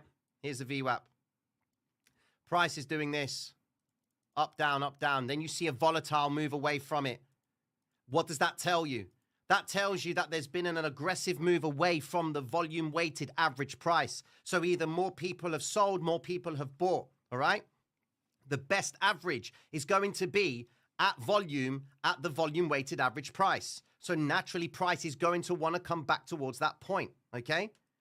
When you see this curvature, it sounds crazy, but when you see this curvature on the VWAP and price, it's pretty much a semicircle. Might sound crazy, but if I can simplify it for you and help you understand what could be happening inside of this area, there's more to it. Of course there is. There's the bids, there's the offers. You've got to be watching the asset to understand how likely it's going to go back. But why was I building the puts on the S&P after you've seen such an aggressive move up? Because the way it works in the marketplace is they have been aggressively hitting the offers, smacking the offers to the upside, okay? Because they previously had built the bids on the move back down. So if you have a look, when we reset the chart, look left. 15-minute time frame. Look at that. There was the imbalances. Smart money was selling into retail today. We can back that up with what they've been doing lately. Smart money down here, the blue line is at its lower percentile, and dumb money all the way up here, and it's extreme. And then look, S&P's just going up. Okay? Look for semicircles if you guys are trading with the VWAP and the hybrid system. Now, are we all on the same page with this, ladies and gentlemen? Does that make sense?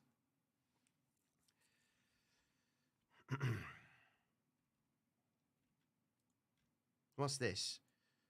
Let's have a look. Can you call them gumdrops instead? Of course I'm wrong sometimes. I'm not 100% perfect. No chance. I am wrong sometimes. You know? Why would that be your concern? Like, why? You know, it doesn't matter. Ultimately, we're here every day. That's what's important. Okay? Okay. Any other questions? What we got here? Here we go. Mad love to you, RTB. Thank you for the gifted memberships. There you go, guys. So here we go. Solana will accelerate 10x with Fire Dancer update with Google Visa as officials validators for the first time decentralized smartphone. Oh, okay, fine. All right, cool. Thank you. Can you call them gumdrops? Well, we've answered that question right there. Okay, cool. High inflation means high interest. FOMC next meeting, markets dump. Well, this is the logic right now. Was today their last attempt to really sell off on the S&P? Because we are at all-time highs. We know exactly where we stand right now in relation to this, okay? Going into the article, it says here that these inflation numbers precede a rockier period ahead for the Fed, all right? Although the U.S. economy has held up well so far, there is a risk that persistent inflation and the Fed's response to it might turn a soft landing scenario into a soft stagflation one. Okay, so here we go. Tuesday's figures will play an important part in the Fed's thinking when it publishes new projections next week on how many cuts it expects for 2024. All right. So, yep, the general consensus is, yeah, the Fed is probably still on track to cut in June, even though Dimon says that they shouldn't. All right. And the last 2 months of inflation data show the difficulty in returning inflation to the target. Well, Powell's already said it, that even though 2% target might not be something they can achieve, all right, they might be just happy with 3%. If it just stays at 3% and can't go any lower, all right? So it's going to be a very interesting one to see how they are going to play this one across the board, okay? All right, now, let's get into some Bitcoin. Let's understand exactly what the story is. I've done the breakdown right there. So setting on Bitcoin. Yeah, okay. Let's have a look at that. Bitcoin high block liquidation levels. Right, look, straight off, okay? We don't really have that many people trading right now. This is the 1 month time frame. This is the 7-day time frame. Just look at this. It's officially Marketing O'Clock. What is Marketing O'Clock? We are a weekly digital marketing news. Not that many liquidations. The only real significant liquidations currently sit at 65,000. So let's go and marry this logic up at 65,000. What's down there at 65K? Well, rather than focusing on the liquidation points, let's understand why we could assume 65K could be a point of a reversal, okay? Well, last time they were at 63K, we had these big orders coming into play right here. You can see 13.76 million, right? Same time, we had these offers coming in at the 65 zone, all right? So that's where people were selling. So the idea is that if this person that sold at that price point now has an opportunity to buy Bitcoin on assumptions that it does go down to 65K, because 65K is not too far away, guys. And it would be a valid move to the downside if Bitcoin were to do that, okay? And if you want to stick in your bubble and be like, it's never going to go down again, well, hopefully it doesn't go down again, ladies and gentlemen. But these moves right here that you see Bitcoin doing are consistent with them loading up and reversing back out again. Logic would say, based on the daily time frame for my holders out there, there has still yet been confirmation that price has invalidated the 5 and 13 EMA. The more times they test this 5 and 13 EMA, look, this is the 5 EMA, right? I don't like using moving averages other than the volume weighted average price and moving averages on certain time frames, because moving averages are somewhat laggard, but it doesn't mean that I can't extract information about what people are thinking about them. People place orders at the moving averages, okay? And that's where you see them aggressively move price and reverse from, because people are sat with orders there. Whether they are liquidations, whether they are stops, it doesn't matter. I know I'm going to get a psychological response from the marketplace when it hits the moving average, when it crosses the 50 EMA, when it crosses the 200 EMA or the 800 EMA or the 21-day moving average.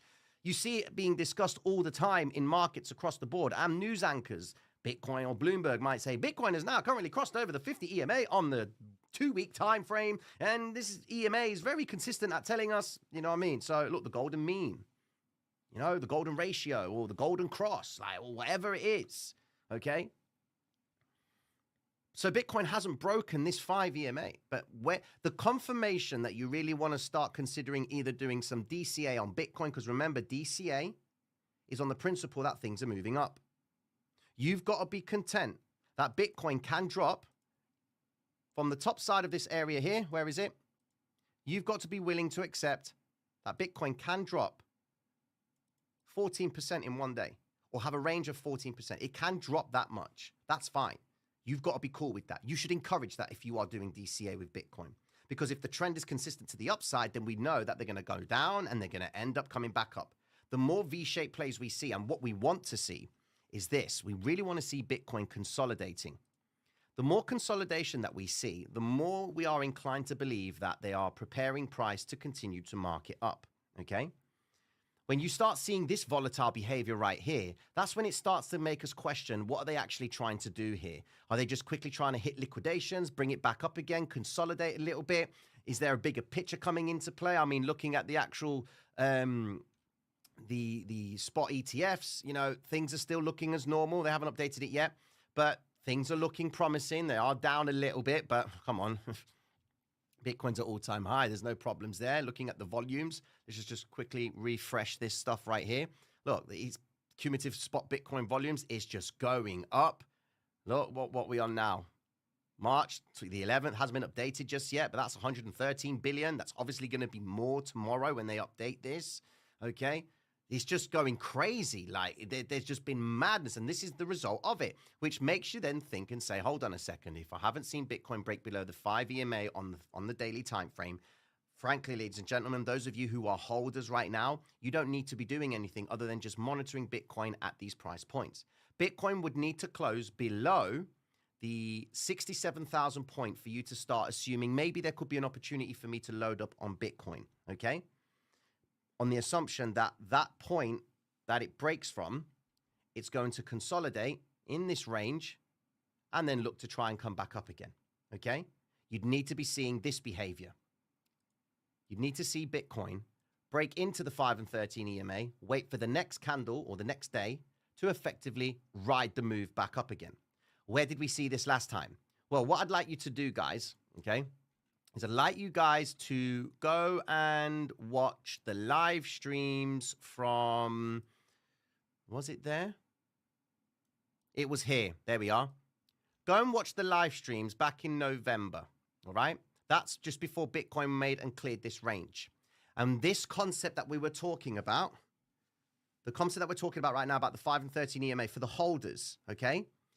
We're talking about it here. So go to the 15th of November on the live streams and just listen to what we were talking about on the daily time frame. how each candle on the 5 and 13 EMA, if it breaks the 5 and 13 EMA, wait for the next candle to close above that or below, and you'll know exactly where you stand.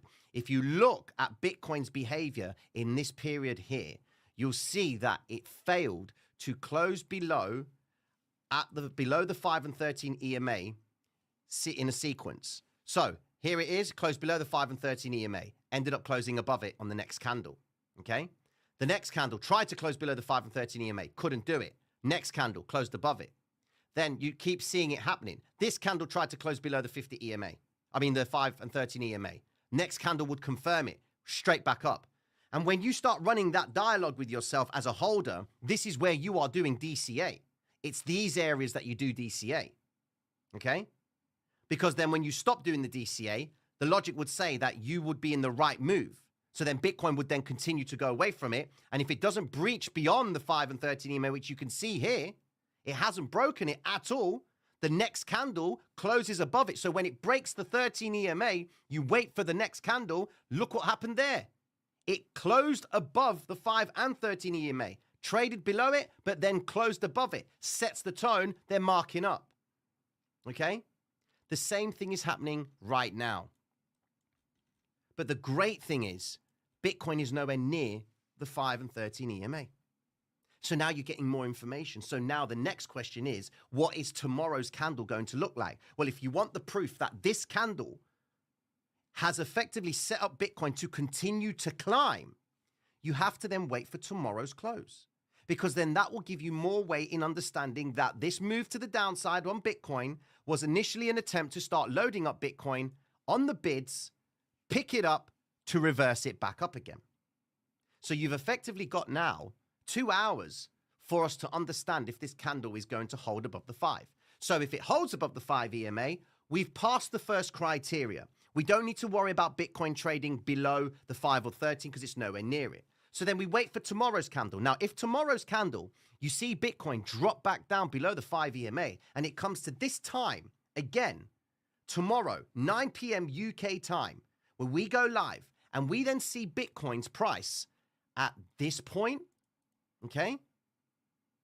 We then want to know that if Bitcoin does have the proof to continue higher, then before the close, it will need to try and get as close as it can above the 5 EMA, which would then add more weight to you doing DCA in that range to see Bitcoin continue up. Because what you're looking for is you're looking for a big candle like this. You're looking for a candle which is the result of them playing around in this range.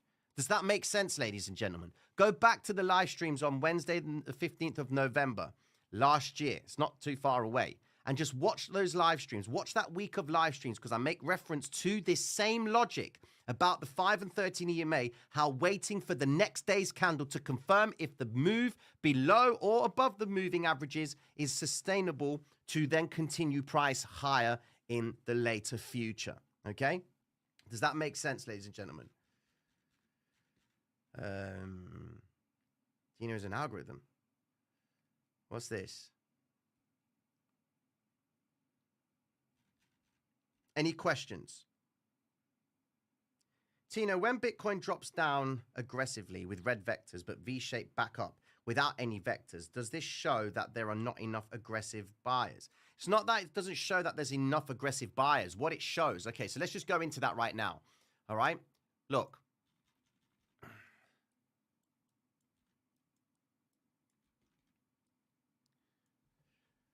There will always be buyers and sellers. But what you really want to be saying to yourself is there will always be a supply, okay? So look, red vector candles mark prices down, all right? We've had the move away from the moving averages, away from the VWAP, and then you get this nice little stopping volume candle right here. Now, for anybody that is new to the hybrid system, sorry I'm repeating this, but I just want to cater for everyone, okay? On the Traders Reality website, there is a free course. Just go and take it. Costs you no money, but you just got to become a bronze member.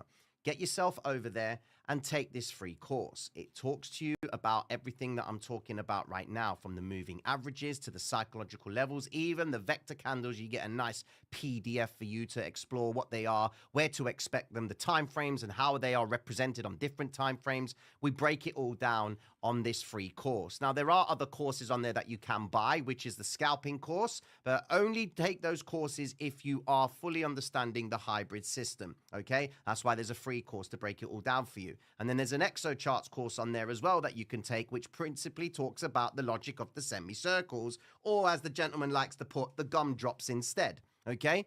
So go check those out. And by the way, there is a 20% discount on the Traders Reality website, where you get 20% off your first month off the Platinum membership, okay? Where that is where everything is, from the masterclass sessions, the block trade principle that we talk about.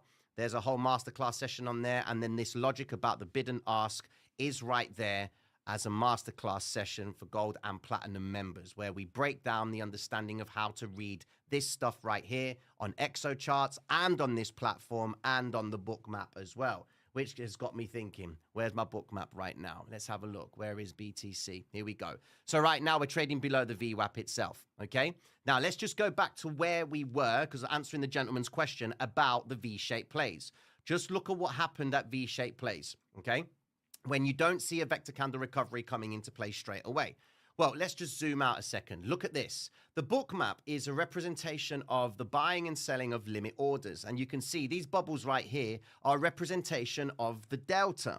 Now, negative delta tells you that people are selling, because the delta is the net of the difference between the buyers and the sellers. But we look at it differently, because we know that when bids are coming into play, passive buyers are coming in and taking orders from the aggressive sellers. And when aggressive sellers get caught in a specific zone where they no longer can sell into, or as they can no longer sell as aggressively into the bids, because the bids are holding out, holding price and absorbing all of those orders, that's where you get these V-shaped plays and these reversals, okay? Notice that the lowest point on Delta on Bitcoin was when they sold 307 Bitcoin at that price point. Don't worry too much about the denomination of the Delta. Understand the behavior and what it tells you. What it tells you is, as the negative Delta shows its hand, that tells you that everyone is selling, which is why everyone sells when they see price going down. But what's going on inside of that zone is absorption, maybe exhaustion, where there's lots of people trying to sell in one instance and they're not able to get that order to push it down. Everyone's like, oh my God, the Nasdaq's going down. The S&P is dropping, quickly going short, short, short. Bitcoin's dropping, short it, short it. Well, you can only sell if someone is buying, and you can only buy if someone is selling, this is why price reverses from one point to the next. It's not because of a candlestick pattern. It's not because there's a magical support and resistance. It's just the supply at that point in time had stopped. So the market then has to move away from those zones so that it can maintain the continuous ebb and flow of transactions that market maker has gone into bed and business with these exchanges to make sure that you can go long and you can go short with no worries of slippage or missing opportunities. Okay, that's why price reverses, in my opinion, when there is this battle or the auction between the buyer and the seller, who's controlling.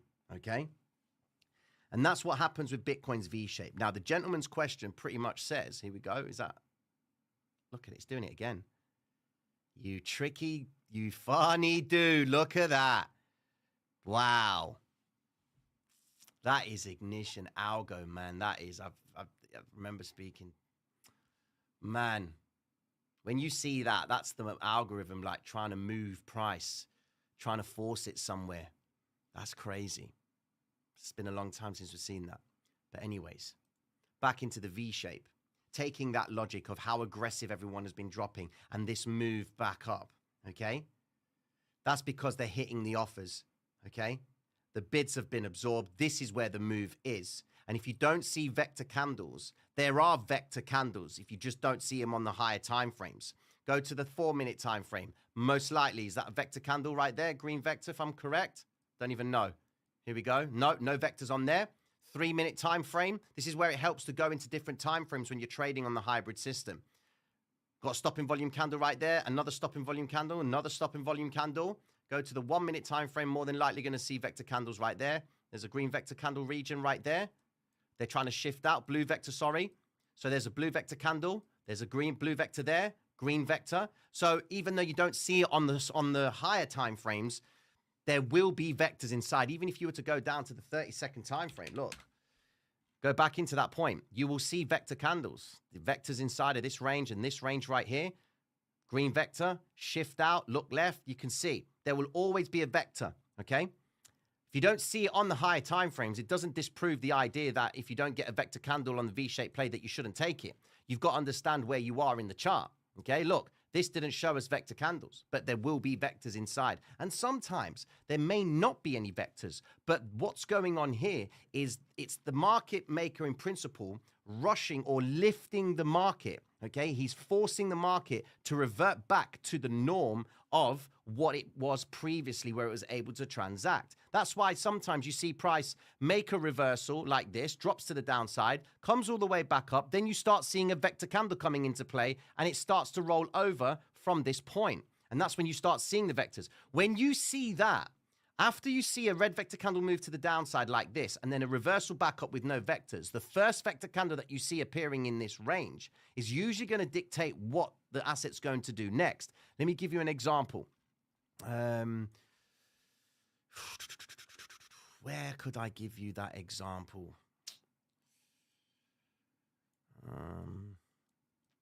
It's not really here. Well, here is an example here, sort of.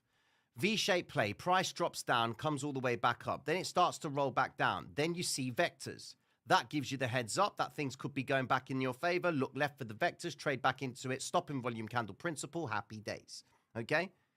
It's about going back in the charts and trying to find the logic and training your eyes to just recognize it. You don't have to be in the trade every time to understand something. Just say, okay, I'm looking at this chart right now. I expect Bitcoin to come back to this point later on. You come back to the chart, you see it goes back there later on. Okay, I'm going to put that to the test. I'm going to open a trade and trade that same logic. So then you go and take the trade. And then next time you come back and you see it and say, okay, then, it didn't do it. Right, I got stopped out. Well, let me just wait and see what happens. Well, it then ends up going back in your favor and it goes to that point. So what do you learn? Well, you learn that you might need to expand your stop a little bit, or you may be using too much leverage, which has then led you effectively to be shaken out. So the next time you go into the trade, the next time you see the same setup, you then say to yourself, what I'm going to do now is I'm going to make sure that I use low leverage, I give myself a decent stop, and I allow my asset to really have breathing room. Because if without the breathing room, I'm not going to be able to factor in something like this happening in the chart. Does that make sense, ladies and gentlemen?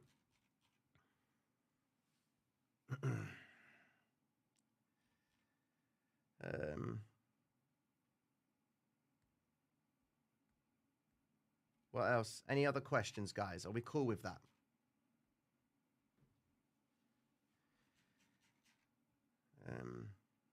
Where to learn focus on order book? Tino, when can we expect to drop down to 20K? Tino, can you bring back the tunes before the live streams?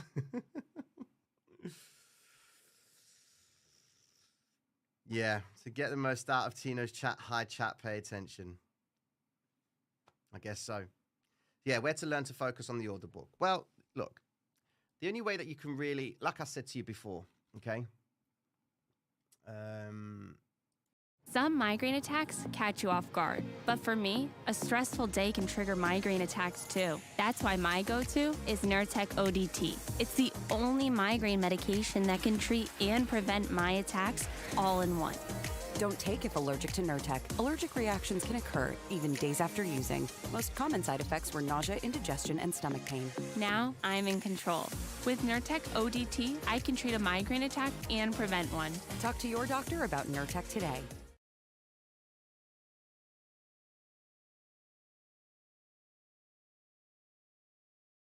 What's the most dangerous animal on the planet? Sharks. White people.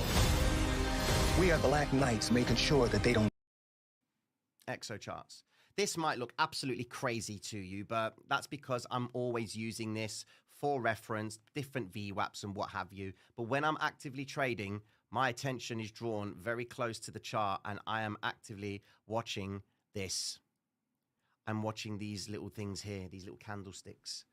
I'm telling you now, if you're going to get involved in this sort of software, whether it's Bookmap, ExoCharts, or even TradingView, okay, how you use them is going to dictate how you're going to be able to benefit from actually extracting from the marketplace, okay? When I'm watching the NASDAQ, I'm paying attention not so much to the orders. This is irrelevant. It's 132, 104, 118, 112. That's BS to me. I take a look back and I say, okay, then what do I see more of? I can see a lot of bids coming in. Bids. Oh, offers. Okay, offers, zoom out, structure. They're back in that same zone again. Offers started to come into play in here, which can tell me that they could actually start looking to lift price. Okay, cool. Price come back into that point from there. Fine, okay. So I can only assume that they're going to move away from this point and then aggressively try and take out this imbalance of asks over here. All right, I'm on the right track here. I need to wait and watch how the candlestick moves. And when you see it moving up and down, up and down, up and down, you'll get a feel. This is when you start to intuitively trade, when you're getting a feel for how it's moving. And I might sound crazy saying this, but I've sat enough time to witness it happen over and over again. When you focus on your asset and you really watch how the candlestick moves, you will start to understand how a zone's going to hold or a zone's not going to hold, okay? Going back into the screenshots right here, look. Where is it? Was it this one? Wait, this one here, okay? So it was this one right here. This is where I started to pay attention to the NASDAQ and the S&P, because they come back into that zone. I've got no imbalances in here, and I'm watching the candlesticks going up and down, up and down, up and down. I can see a VWAP up there. I've got the daily value area high. I've got the daily high that's not really been hit. Okay, they tried it earlier, but they're probably going to want to go for it again because there is somewhat interest inside of that range up there. So I'm logically going to assume that if they can hold this point here, I'm going to want to see higher prices, okay? And I'm watching the candlestick. It's moving up and down, up and down. Then all of a sudden, I then see price come down, and then instantly it rejects and shoots back up again. That, to me, is a bid coming in, holding price, and the offers are pulling the orders, saying, hold on. Don't want to get caught out in this. Start offering out higher. Mark it up. So the bids are lifting the offer price. They're marking it up. Then I see this move up, and then NASDAQ starts climbing. S&P starts making a move up. And I'm then fulfilling my logic that this point of the candlestick that I was paying attention to is showing me that the bids at that point were showing promise to lift price up by hitting into the ask, okay? And lifting it. Because there was support there to buy up, because they were buying as it was dropping. Now this area here is where they wanted to move price and see a return on those orders, which is what led to that move to the upside. I'm having that same thought process when they come back into the VWAPs. Look, what happens? You're seeing the same candlesticks. Look, one push, two push. Yeah, those two candlesticks. Don't just look at it, oh, there's two of those candlesticks there. Don't look at it like that. Look at how the candlestick is behaving. Order flow is all about understanding getting the feel for how it moves, okay? There's that candle again. Push, push. When you see those two candlesticks, after they've been marking price lower, and you see these two big candlesticks, you think, hold on a second, man. They're going to do something here. Take the trade. If it's all marking up, and you've got vector candle recovery to the left of the chart, which is what the NASDAQ had, you only can trade into that logic. Look, they come back into the same VWAP that we marked off previously, come back into that same zone. They're no longer wanting to sell from that point now, so they've built up their bids, and then they've shifted all the way out again. That's what you want to be doing even with Bitcoin, ladies and gentlemen. Watch it. Pay attention to how the candlestick moves. Now, Bitcoin is a bit of a boring asset, okay? But when you're looking at it from ExoCharts or even off Bookmap, you're going to get a feel for how this thing moves. And then that's when your intuition starts coming into play. Because trading every day is all about intuition. It's about how often do you expose yourself to a decision that needs to be made, whether it's to cut a trade or take a loss, take a win, change direction, look for a new move, okay? Again, you can simply just say, yep, rise, retrace, continuation, lower. You can simplify it like that. But you add more weight to your plays when you start understanding it is all the psychology of the candlesticks. and order flow. That's it. And justifying why, when you see green vector candles right here, why Bitcoin's going to be making its way back to those points. Okay? And that's realistically, in my opinion, the hybrid system. That's the hybrid system. The hybrid system is, it can be a system where once you've spent enough time studying it, can be a system where you engage in your intuition, because if you've sat down and watched the hybrid system, you'll know that they're recovering vector candles that are local, okay? The ones that are close by. Just zoom out. Look at these vector candles that you see in front of you. They're coming back to them at some point. Look at that vector candle up there, red vector. See it drop back down, shift back up again. Happy days, they recovered it. Even down to the last bit, they recovered it. All you've got to do is just say, I'm going to pick a time frame. I'm going to stick with that time frame. 5-minute time frame is my time frame. That's what I'm going to do. I'm going to stick with that, and I'm going to open the chart in the morning. I'm going to look at vector candle and say, okay, I expect it to come back to this vector candle. Put the phone down, go about your day. Come back, have a look. What did it do? Did it come back to it? Well, it didn't come back to it. Okay. Are you going to monitor it? Yeah, okay. Okay, then what happens then? Next day, you go have a look. It comes back to it. Okay, so there's a bit of a time delay. Maybe I used the wrong vector candle. Maybe I might look for a vector candle closer by, because then if I do have a vector candle close by and I see it always getting recovered, that can be an opportunity for me to trade into that zone. That's the hybrid system, in my opinion. Can you talk about XRP? Well, XRP. Well, XRP. It had its day, came down, recovery of the vector candle at the 50 EMA. More than likely going to keep on coming down.